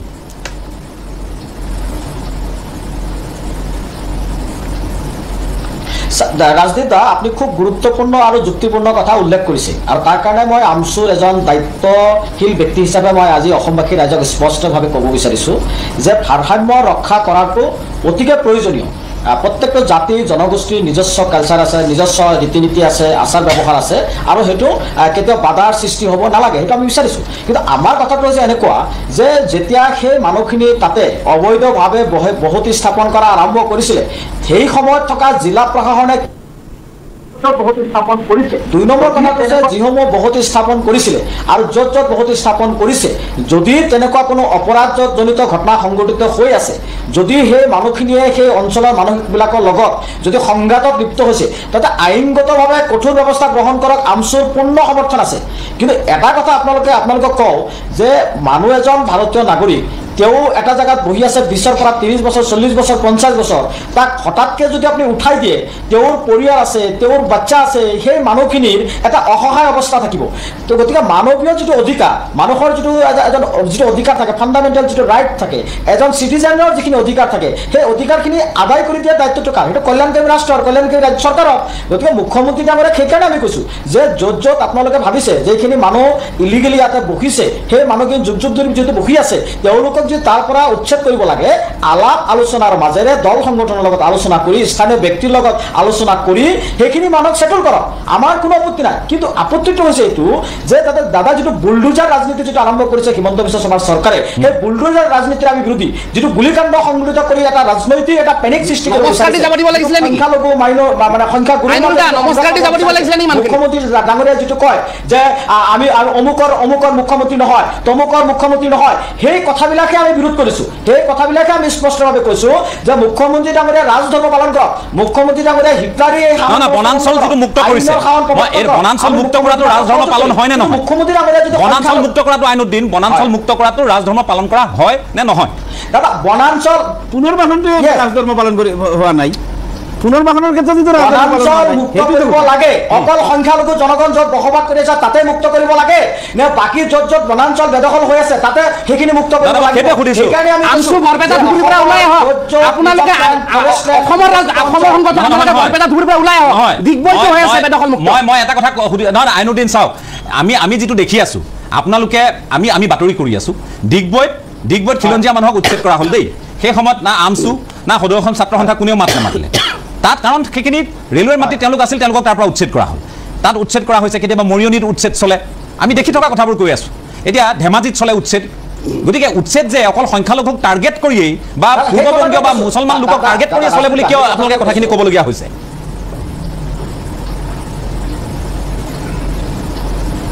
চাওক য'ত উচ্ছেদ হৈছে এই উচ্ছেদিত মানুহসকলক মানৱীয়তাৰ দৃষ্টিৰে তেওঁলোকক পুনঃসংস্থাপন কৰিব লাগে তেওঁলোকক ন্যায় প্ৰদান কৰিব লাগে তেওঁলোকৰ ফাণ্ডামেণ্টেল যিটো ৰাইট সেইটো ভাইলেট হ'ব নালাগে কিন্তু আমি দেখিছোঁ চৰকাৰে নিৰ্দিষ্ট কিছু এলেকা বাছি লৈ উচ্ছেদ কৰিছে আপুনি সাম্প্ৰদায়িকতাৰ বিলোপন কৰিব গৈ আছে বাৰে বাৰে আপুনি এটা কথাই কৈ আছে আপুনি সাম্প্ৰদায়িকতাৰ বিলোপন কৰি আছে আপুনি এটা নিৰ্দিষ্ট সম্প্ৰদায়ৰ কথা কৈ আছে আপুনি হৈ আছে নেগেটিভত হৈ আছে মাৰ্কেটত হৈ আছে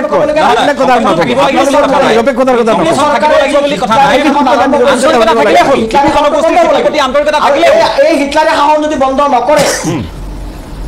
না ইটো জনগোষ্ঠী সিটোৰ প্ৰতি আন্তৰিকতা থাকিলে আমিতো কেতিয়াও বেয়া ভাৱ দেখুওৱা নাই আপোনালোকে ধেমাজিত কিয় নগ'ল আপোনালোকে নেগেটিভত কিয় নগ'ল ধেমাজিত কিয় নগ'ল ডিগবৈত কিয় নগ'ল সেই মানুহখিনি কথা কিয় নকয় 100% ৰাজনীতিকতা আছে অকল ধুবুৰী গোৱালপাৰাৰ কথা কৈছে আপোনালোকে তাত উচ্ছেদ হ'লে চব উচ্ছেদ হ'ব কেতিয়া মাতিছে আপুনি নাই মানে মৰিয়নি উচ্ছেদ হ'লে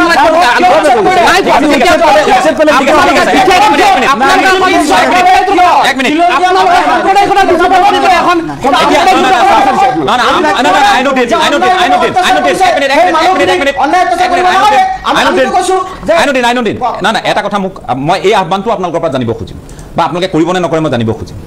যদি আজি বাৰু পাইকানত কি হৈ গ'ল এতিয়া পাইকান মুখ্যমন্ত্ৰীয়ে কৈছে আৰু কোনো ঘূৰি নাহে গতিকে সেই মানুহখিনিক সংস্থাপিত কৰাৰ কাৰণে বিধিগত যিখিনি ব্যৱস্থা ন্যায়সংগত যিখিনি ব্যৱস্থা মই ভাবোঁ যে আপোনালোকে ষ্টেণ্ড বাই দিয়ক তেওঁলোকৰ কাষত মোৰ কথাটো হ'ল চিধা কথা আৰু তেওঁলোক যাতে যিবোৰ অঞ্চললৈ গ'লে অশান্তিৰ সৃষ্টি হয় সেই অঞ্চলবোৰলৈ যাতে নাযায় কোনো নতুনকৈ বনাঞ্চল যাতে তেওঁলোকে বেদখল নকৰে কোনো চৰকাৰী ভূমি যাতে বেদখল নকৰে বৰঞ্চ তেওঁলোকক আইনগতভাৱে চৰকাৰী আঁচনিৰ অধীনত সংস্থাপিত কৰিব পৰাকৈ যিখিনি বিধি ব্যৱস্থা আছে আপোনালোকে তাত থিয় দিয়ক সেইটো 1 নম্বৰ কথা 2 নম্বৰ কথা এই যে 500 বিঘা 400 বিঘাৰ মালিক হৈ লৈছে একাংশ লোক তেওঁলোকক আঁতৰি আহিবলৈ সেই অঞ্চলসমূহৰ পৰা যাতে কোনো এনে ধৰণৰ এটা পৰিস্থিতিৰ উদ্ভৱ নহয় সংখ্যালঘু মানুহ আপোনালোকে সেই সংখ্যালঘু জনগণক প্ৰতিনিধিত্ব কৰিছে আপোনালোকে কৈছে ঘৰে ঘৰে শিক্ষা তেতিয়া হে ৰক্ষা সেই স্লোগানৰ তাৎপৰ্য তেতিয়া থাকিব যেতিয়া আপোনালোকে আহ্বান জনাব যে নহয় উৰিয়াম ঘাটৰ পৰা আপোনালোক গুচি আহক তামোলৰ বাৰী কৰিছিল যি কৰিছিল গুচি আহক নহলে আমি গোটেই জনগোষ্ঠীটো বদনামৰ ভাগি হৈছো আমি ল্যান্ড হাংগ্ৰি বুলি আমাক এটা এনে ধৰণৰ অভিযোগ আমাৰ বিপৰীতে আহে আপোনালোক গুচি আহক সেই আহ্বানটো আপোনালোকে জনাব পাৰিব নে নোৱাৰে মোৰ ক'ব লাগে এটা কথা আইনুদ্দিন চাওক মই আপোনাক আজি কেমেৰাৰ আগতে এই কথাটো স্পষ্টভাৱে কৈছোঁ যিসকল তাতে ভেৰিফাই কৰক তাতে ভেৰিফাই কৰি যদি ভূমিহীন মানুহ যিখিনি আছে ভূমিহীন থকা মানুহখনক প্ৰথমতে পুনঃসংস্থাপন কৰক আৰু যিসকলৰ ভূমি অলৰেডি আছে আইডেণ্টিফাই হোৱাৰ পিছত তেওঁলোকক তাতে চৰকাৰে আহ্বান কৰক আমি চৰকাৰক সহযোগ কৰিম কিন্তু চৰকাৰে ভূমিহীন মানুহক সংস্থাপন নিদিব আৰু গোটেই ভেৰিফাই নকৰিব নিদিব কৈ থকাতকৈ দিয়ক বুলি দাবীটো আমি উত্থাপন কৰিব পাৰোঁ নে নোৱাৰোঁ সেই কথাটো দিয়ক বুলি আপোনালোকে ক'ব পাৰে কিয় নিদিব কৈ আছে নেতিবাচক মন এটা লৈ আছে দিয়ক চৰকাৰে দিয়ক আমি ভাৰতীয় নাগৰিক যিসকল তেওঁলোকক দিয়ক মোৰ ক'ব লাগে আছে না গম পাইছোঁ সেইটো কওক ঠিক আছে দাদা আমি পবিত্ৰ ডাঙৰীয়াক এই বিষয়ে সাক্ষাৎ কৰি আমি অৱগত কৰাইছোঁ যে আপুনি য'ত উচ্ছেদ কৰিব তাতে আলাপ আলোচনাৰ মাজেৰে যিসকল ভূমিহীন মানুহ তেওঁলোকক ভূমি প্ৰদান কৰক সংস্থাপনক উচ্ছেদ অভিযানত আমি সহযোগ কৰিম কিন্তু এই যে অমানৱীয় উচ্ছেদ অভিযান এইটো কৰিব নালাগে ঠিক আছে ধন্যবাদ আমি দাবী দিয়া নাই পবিত্ৰ সদনত দাবী দিয়াৰ পিছত পাৰ্চনেলি আমি বিধায়ক কেইজন গৈ মুখ্যমন্ত্ৰীৰ লগত লগ ধৰাৰ পিছত তেওঁ একেবাৰে বিধানসভাৰ ভিতৰত as a chief minister declare কৰিছিল মই একদম তেওঁৰ কথাটো কৈছোঁ আপুনি যদি ওলাই দিব পাৰে ওলাই দিয়ক যে 7 বিঘাকে মাটি দিব পাৰিম আমি 2 বিঘা থকাৰ কাৰণে 5 বিঘা খেতিৰ কাৰণে এইটো যদি আপোনালোকে চবে মানি লয় মোৰ কোনো আপত্তি নাই যিখিনি মানুহ লেণ্ডলেছ মানুহ গোটেইখিনিক আমি দিম আমি সেই কথাটো কৈছিলোঁ যে মুখ্যমন্ত্ৰী হোৱাৰ পিছত একেবাৰে একেই যি লেংগুৱেজ কৈছিলোঁ যে আমি কৈছিলোঁ আপুনি আপোনাৰ এফিচিয়েঞ্চি লৈ আমাৰ কোনো হেৰি নাই আপুনি পাৰিব আপুনি ষ্টেপ লওক ৰাজনীতি বাদ দিয়ক অসমৰ এটা পাৰ্মানেণ্ট চলিউশ্যন হওক মানুহখিনিক পুনৰ্বাসন দিয়ক যি য'তে আছে মানে আপনি তো কলে নহব যে শিবসাগর গৈছে শিবসাগর মাটি দিব পাৰিব যত সুবিধা আছে গভৰ্ণমেণ্টৰ তাতে আলোচনা কৰি আমসুই আছে হোক ইউডিএফ আছে আদাৰ ষ্টেক হোল্ডাৰ আছে অল মানুহখিনি আছে এটা হেৰি কৰি ইভেন জমিয়ত আপুনি এনে অশান্তিৰ মাজত থাকিব নোৱাৰিব তো মই সেই কথাটো কৈছোঁ মুখ্যমন্ত্ৰীয়ে নিজে কমিটমেণ্ট দিছে সদনত যে আমি মানুহখিনিক পুনৰ সংস্থাপন কৰিম মাটি দিম আমি ইমিডিয়েটলি আমি চৰৰ মাটিখিনি এছেছমেণ্ট কৰাম তেতিয়া মই সদনত কৈছিলোঁ ইটোৰ লগতে আৰু এটা কথা ওলাইছিলে মুখ্যমন্ত্ৰীয়ে সেই কথাৰ পৰিপ্ৰেক্ষিতে কৈছিলে তেওঁ যে মানুহখিনি ইয়াতে 10টা 12টা বাচ্চা দিব আৰু আপোনালোকে মাটিৰ কথা কৈ আছে তেতিয়া মই কৈছিলোঁ সদনৰ ভিতৰত কৈছিলোঁ আপুনি মাটিখিনি দিয়ক আৰু আমিও নিবিচাৰোঁ 12টা 10টা বাচ্চা হোক এই মানুহখিনি কিবা কামত লগাওক কাম দিয়ক নহ'লে ঘৰত গৈ কোনো কাম নাই সদনত লেংগুৱেজ যিটো কৈছিলোঁ ঘৰত গৈ যি কামটো কৰে বাচ্চা পয়দা হয় সেইকাৰণে আপুনি কামত লগাওক মানুহখিনিক মাটি দিয়ক কিবা কামত লগাওক মেহনতি কাম কৰিব তেতিয়া মুখ্যমন্ত্ৰীয়ে আজি 1.5 বছৰ আগতে মুখ্যমন্ত্ৰীয়ে সদনত পবিত্ৰ সদনত কথা নাৰাখিলে তেওঁ কমিটমেণ্ট নকৰাকে তেওঁ কমিটমেণ্ট মতে কাম নকৰি এতিয়া গৈ উচ্ছেদ কৰি আছে আমি এতিয়া আজি আকৌ আহ্বান জনাই আছোঁ মুখ্যমন্ত্ৰী যে আপনি অতি সোনকালে এছেছমেণ্ট কৰি মানুহখিনি য'ত এভিকশ্যন কৰিব লাগে মানুহ বহি আছে আপোনাৰ তাত তথ্য আছে এই মানুহখিনিক প্ৰথমতে এলটমেণ্ট দিয়ক সেটেলমেণ্ট দিয়ক আৰু লগে লগে নিজে খালী কৰি দিব আমি লগতে যাম ঠিক আছে বুজিলোঁ আমি যাম তাত ঠিক আছে আমি যাম আমি ৰাজীৱ দা 1 ঘণ্টা 10 মিনিট মান সময় বহিলোঁ ৰন্টুদাৰ দেৰি হ'ল ৰন্টুদাই বহি আছে 45 মিনিট মান সময় বাকী সকলোৱে কথা পাতি আছে আচলতে এনেকৈ আমাৰ অৱস্থাটো আমি এনেকৈ শুনিয়ে আছোঁ ইমান চনৰ পৰা মই খালি অনুৰোধ কৰিম যে যাতে মাজত আমি কথা নাপাতো আমি গোটেই কথাখিনি সম্পূৰ্ণকৈ কওঁ পৰিমল বৰভূঞা ডাঙৰীয়াই বৰ এটা গুৰুত্বপূৰ্ণ কথা ক'লে আমি কথাটো সকলোৱে বেলেগ বিতৰ্কলৈ গুচি গ'লো জাতীয়তাবাদী চৰকাৰ 10 বছৰ সৰ্বানন্দ সোণোৱাল হিমন্ত বিশ্ব শৰ্মা বাংলাদেশী আছিল যদি খেদিব কিয় নোৱাৰিলোঁ এই কথাটোৰ গুৰুত্ব এটা আছে এই কথাটো এতিয়া যদি আজি উঠি অহা মানুহ এগৰাকী তেওঁ দিল্লীত থাকে মুম্বাইত থাকে তেওঁ দেখিছে অসমত এই ধৰণৰ কাৰবাৰ হৈ আছে অসমৰ বাহিৰত এখন সেমিনাৰ হৈছে তাত তেওঁ দেখিছে যে অসমত এই ধৰণৰ কাৰবাৰ হয় তেওঁ কি বুলি ভাবিব যে অসমত সঁচাকৈ বাংলাদেশী আছিল নে নাই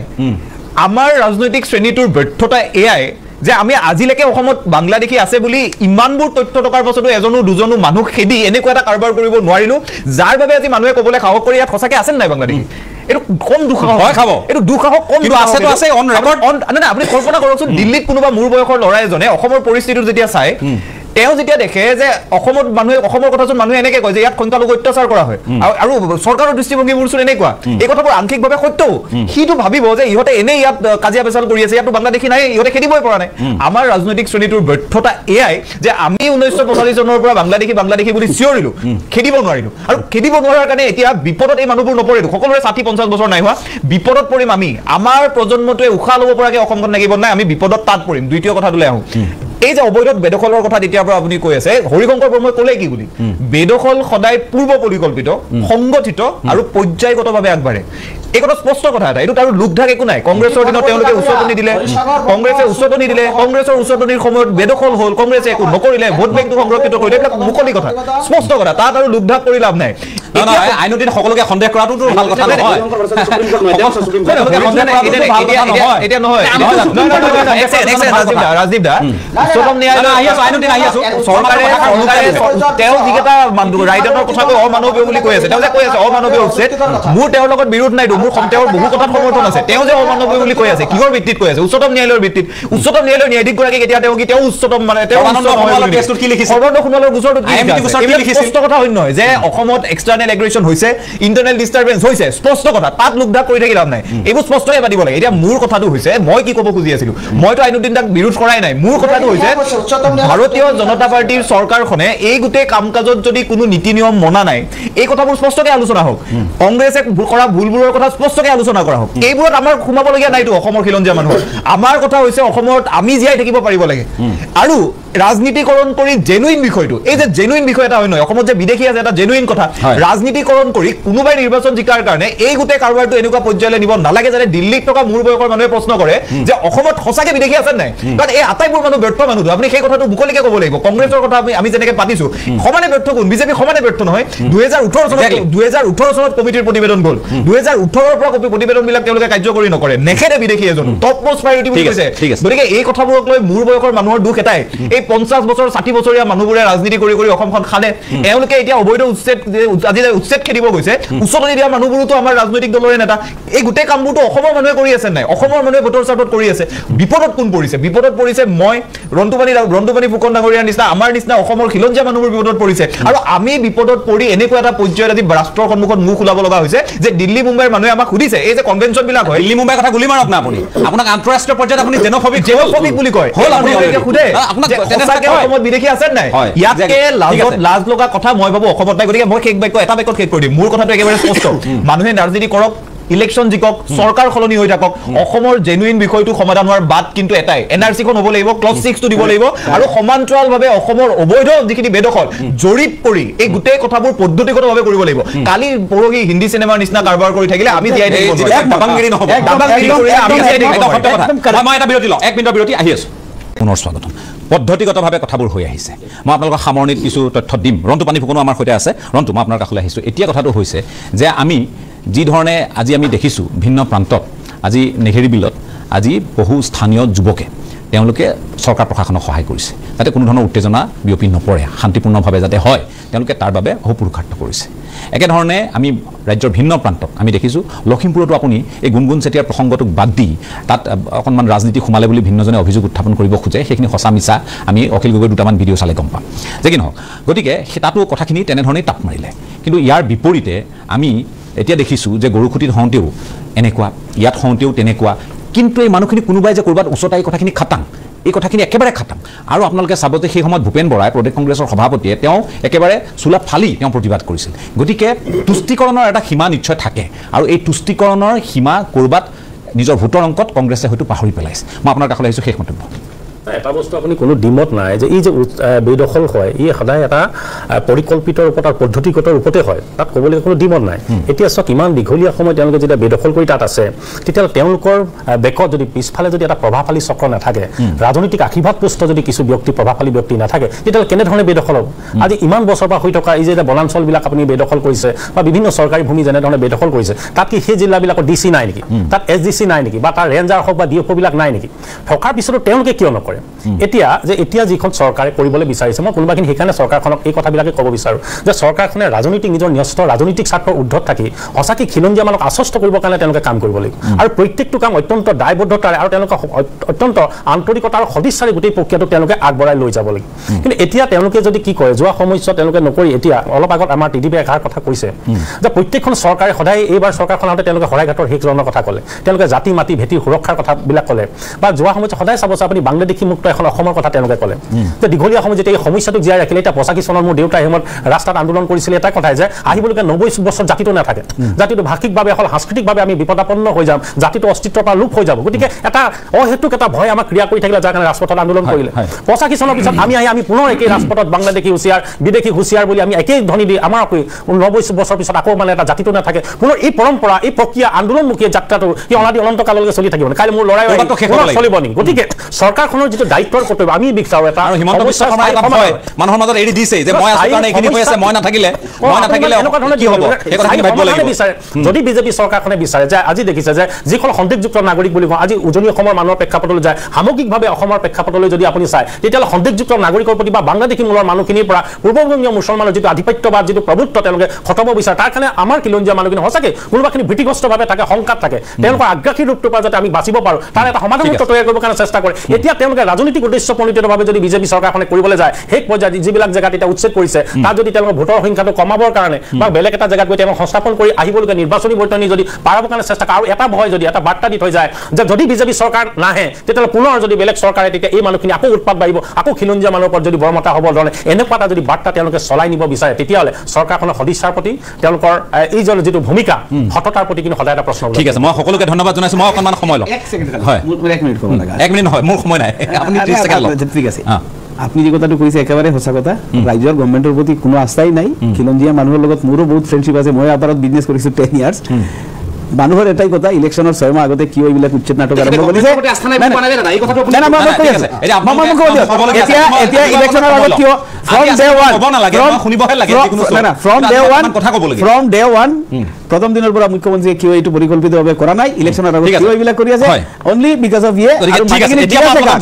মাটিখিনি দিয়া চৰকাৰে শুনক চৰকাৰৰ মানুহৰ আস্থা নাই এআইডিএফে শুনক একেবাৰে কংগ্ৰেছে শুনক আস্থা আপোনাৰ মানুহ আহিব বিজেপিয়ে শুনক ৰাইজৰ আছে অগপয়ে শুনক ৰাইজৰ দলে সকলোৱে শুনক আপোনালোকক সকলোৱে বুজিব পৰাকৈ কেইটামান কথা শেষত কওঁ মই সকলোকে ধন্যবাদ জনাইছোঁ আৰু ভিন্নজনে সামাজিক মাধ্যমৰ জৰিয়তে হোৱাটছএপ মেছেজৰ জৰিয়তে আমাৰ কাষত থিয় দিছে আজি আমি যিটো ষ্টেণ্ড লৈছোঁ সেইটোত তেওঁলোকে আমাক শলাগিছে আৰু বিধায়কগৰাকীক গৰিহণা দিছে এইখিনিৰ বাবে আমি ND24 আপোনালোকৰ ওচৰত সদায় দায়বদ্ধ কৃতজ্ঞ আমি আপোনালোকৰ চকুত সদায় পক্ষপাতহীন এটা বিধি ব্যৱস্থাৰ মাজেৰে কাম পৰিচালনা কৰিবৰ কাৰণে আমি চেষ্টা কৰি থাকিম মূল কথাটো হৈছে গণ্ডগোলবোৰ ক'ৰ পৰা লাগিল যিটো কথা মুখ্যমন্ত্ৰীয়ে কিছুদিন পূৰ্বে কৈছিল কেতিয়া কৈছিল জানেনে যেতিয়া ND24ত এই বিষয়টোৱে প্ৰাধান্য পাইছিল 1950 চনত দেশৰ ক'তো নোহোৱা এখন আইন অসমৰ বাবে হৈছিল আপোনালোকক সেই কথাখিনি আমি জনাব খুজিছোঁ the immigrants expulsion from Assam act 1950 1950 চনত এই এক্টখন সদনত কিয় পাৰিত হৈছিল ৰাষ্ট্ৰপতিয়ে কিয় সেইখন আইন হিচাপে ঘোষণা কৰিছিল তাৰ কাৰণ আছিল অসমত বৃহৎ স্তৰত অনুপ্ৰৱেশ হৈছিল ক'ৰ পৰা হৈছিল ইষ্ট পাকিস্তান অৰ্থাৎ আজিৰ বাংলাদেশ এইখিনি মিছা কথা সেই সময়ত লোকপ্ৰিয় গোপীনাথ বৰদলৈৰ সময়ত 5 লাখ ইমিগ্ৰেণ্টছ প্ৰব্ৰজনকাৰী অবৈধভাৱে ইয়াত আছিল আৰু যাৰ বাবে সেই আইনৰ গইনাৰে 3.5 লাখক বাহিৰ কৰি দিয়া হৈছিল 3.5 লাখক 1.5 লাখ থাকি গ'ল কিবা কৰি সেই মানুহখিনিক 1961 পৰা 65 লৈ 66 লৈ সেই সংখ্যাটো প্ৰায় 11 লাখ হ'ল সদনৰ মজিয়াত আলোচনা হ'ল কেতিয়া কথা কৈছোঁ আমি কৈ আছোঁ 61 পৰা 66ৰ কথা তেতিয়া প্ৰায় 1,79,000 মানুহ এই এক্টখনৰ জৰিয়তে আটাইতকৈ কঠোৰ আইন যিখন কেৱল অসমৰ ক্ষেত্ৰত প্ৰযোজ্য অসমৰ ভৱিষ্যতক লৈ কেন্দ্ৰ শংকিত আছিল সেই সময়ত সদিচ্ছা আছিল আৰু সেই কাৰণে সেই আইনখনৰ জৰিয়তে 1,79,000 খেদাই দিয়া হ'ল ঠিকেই কিন্তু বাকী সকলো থাকি গ'ল কিয় থাকি গ'ল কাৰণ তাত জিন্নাৰ চিন্তাক আগবঢ়াই নিয়া ব্যক্তিসকল তাত জড়িত হৈ পৰিল বহুতৰ বাবে পূজনীয় একাংশ সেই সময়ৰ কংগ্ৰেছ নেতা সংখ্যালঘু নেতা সংখ্যাগুৰু নেতাও আছে তাত তেওঁলোকে অসমৰ এই অৱস্থাটো দেখি ক'লে আমাৰ দেখোন ভোট বেংক নাইকিয়া হৈ যাব আমি কাক লৈ নিৰ্বাচন খেলিম কাক লৈ নিৰ্বাচন জিকিম সেইকাৰণে গোটেই দেশৰ গইনা লৈ 1964 চনৰ দ্য ফৰেইনাৰ্ছ ট্ৰিবিউনেল ৰুল অনা হ'ল যাতে ট্ৰিবিউনেলৰ মাজেৰে যায় যাতে কোনো কাৰণতে এক্টখনৰ জৰিয়তে মানুহখিনি খেদাবলগীয়া নহয় এই কামখিনি কৰা হ'ল কংগ্ৰেছ নিগাজি হ'বৰ বাবে সেই সময়ত কৰা হ'ল কথাখিনি শুনিলে এই আলমৰ দৰে মানুহৰ গাত লাগিব নপঢ়া নুশুনাকৈ এইবোৰ কথা বুজি নোপোৱাৰ কাৰণে তেওঁলোকে এইবোৰ হৈচয় কৰে আমি পঢ়ি শুনি কথাবোৰ কৈ আছোঁ আৰু এইখিনি যদি ইমানেই জানিবলৈ মন আছে আলম ডাঙৰীয়াকে প্ৰমুখ কৰি গৌৰৱ গগৈকো আমি আহ্বান জনাওঁ যে আপোনালোকে যিখন গৌৰৱ গগৈৰ পিতৃশ্ৰী সময়ত মুখ্যমন্ত্ৰী আছিল 2012 চনৰ 20 অক্টোবৰৰ অসম চৰকাৰৰ হোৱাইট পেপাৰ পঢ়ক শ্বেতপত্ৰ তেওঁৰ চৰকাৰৰ দিনত হোৱা য'ত এই কথাবোৰ উল্লেখ আছে এই এক্সপালছন একখন কেনেকৈ লাহে লাহে নোহোৱা কৰি দিয়া হ'ল আৰু যি অসম আন্দোলন আমি কৰিলোঁ অগপয় শুনক যি অসম আন্দোলন আমি কৰিলোঁ ৭৯ পৰা ৮৫ লৈ চুক্তি স্বাক্ষৰিত হ'ল সেই চুক্তিখনত এটা তাৰিখ নিৰ্ধাৰণ কৰা হ'ল ১৯৭১ চনৰ ২৪ মাৰ্চৰ মাজনিশা এই তাৰিখটো কেতিয়া হোৱা আপোনালোকে জানে মই আপোনালোকক কওঁ অসমৰ কাৰণে আটাইতকৈ বিড়ম্বনা এই তাৰিখটো হোম মিনিষ্ট্ৰীয়ে ১৯৭৬ চনৰ ১৭ ফেব্ৰুৱাৰীত নিৰ্ধাৰণ কৰি দিয়া তাৰিখ ১৯৭৬ চনৰ ১৭ ফেব্ৰুৱাৰীত তাৰিখ নিৰ্ধাৰণ কৰি দিলে যে এতিয়াৰ পৰা আৰু তোমালোকে বাংলাদেশ হ'ল আমি সন্মান জনাব লাগিব এই ৭১ৰ আগত অহা মাৰ্চৰ আগত অহা মানুহখিনিক তোমালোকে কিন্তু খেদি নপঠিয়াবা তোমালোকে ৰাখিব লাগিব আৰু আমি তাৰ কাৰণে ৮৬০ গৰাকী আমাৰ শ্বহীদ হ'ল শ্বহীদ বৰণ কৰিলে নিৰ্যাতিত হ'ল বেত্ৰাঘাত পৰিল অসমীয়াৰ গাত আৰু তাৰ পাছত আমি ক'লোঁ যে আমি ৮৫ চনত চহী কৰিলোঁ ৮৫ চনত কি চহী কৰিলোঁ অসম চুক্তি চহী কৰিলোঁ তাৰ পাছত ৮৩ চনত IMDT আইন প্ৰযোজ্য কৰি অসম চুক্তিখনক আপুনি কাৰ্যকৰী কৰিব নোৱাৰা এটা অৱস্থা কৰি দিয়া হ'ল সৰ্বানন্দ সোণোৱালে IMDTৰ বিৰুদ্ধে তেওঁ গোচৰ তৰিলে আৰু সেই গোচৰ যেহেতু আপোনালোকে সকলোৱে জানে যে সেই গোচৰ যথেষ্ট সময় প্ৰয়োজন হৈছিল ২০০২ চনলৈ আৰু ২০০২ চনত যেতিয়া IMDT এক্টখন খাৰিজ কৰা হ'ল তেতিয়ালৈ আৰু বিদেশী ইয়াত ভৰপক হৈ পৰিল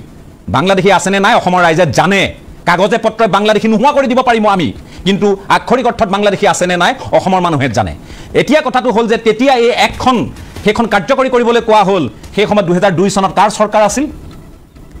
আলম আপুনি শুনক গৌৰৱ গগৈ আপুনিও শুনক কাৰ চৰকাৰ আছিল কিয় IMDT খাৰিজ কৰাৰ পাছতো আমি বিদেশীৰ ক্ষেত্ৰত একশ্যন ল'ব নোৱাৰিলোঁ আমি তাৰ পাছত নললোঁ সৰ্বানন্দ সোণোৱালৰ চৰকাৰ আহিল আৰু তেতিয়া NRCৰ গোটেই প্ৰক্ৰিয়াটো আৰম্ভ হ'ল গতিকে এইখনৰ ক্ষেত্ৰত কোনো কাম নহ'ল আমি এই শ্বেতপত্ৰ পঢ়ি থাকোঁতে গোটেই কথাখিনি আমি এদিন উত্থাপন কৰিলোঁ আৰু তাৰ পাছত মুখ্যমন্ত্ৰীয়ে বিষয়টোৰ ওপৰত গুৰুত্ব আৰোপ কৰি ক'লে যে এক্সপালছন এক্টখন আমি সময় সাপেক্ষে এতিয়া প্ৰয়োগ কৰিবলৈ সক্ষম এইখন নৎসাত কৰি দিয়া হোৱা নাই এইখন খাৰিজ কৰি দিয়া হোৱা নাই তাৰ পাছতো আমি কমনে আমি ইয়াত বিদেশী নাই বিদেশীক বৰপীড়া পাৰিবৰ কাৰণে কিমান এটা ডিজাইন তৈয়াৰ কৰা হ'ল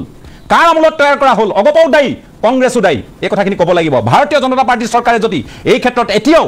NRCখনৰ যদি তেওঁলোকে চূড়ান্ত কৰি গোটেই ইয়াৰ পুনৰীক্ষণৰ গোটেই কামখিনি কৰিব নোৱাৰে ভাৰতীয় জনতা পাৰ্টীৰ চৰকাৰকো মিত্ৰজোঁটৰ চৰকাৰকো মানুহে জবাবদিহি এদিন কিন্তু কৰিব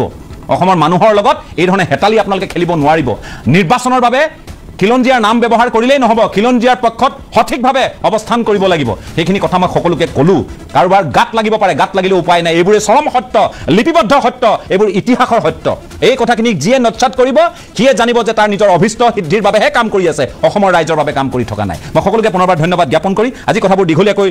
নিজে কোৱাৰ বাবে ক্ষমা বিচাৰি আৰু অপ্ৰীতিকৰ যিটো পৰিস্থিতিৰ উদ্ভৱ হ'ল তাৰ বাবেও ক্ষমা বিচাৰি আজিৰ পৰ্যবেক্ষণৰ পৰা বিদায় লৈছোঁ ধন্যবাদ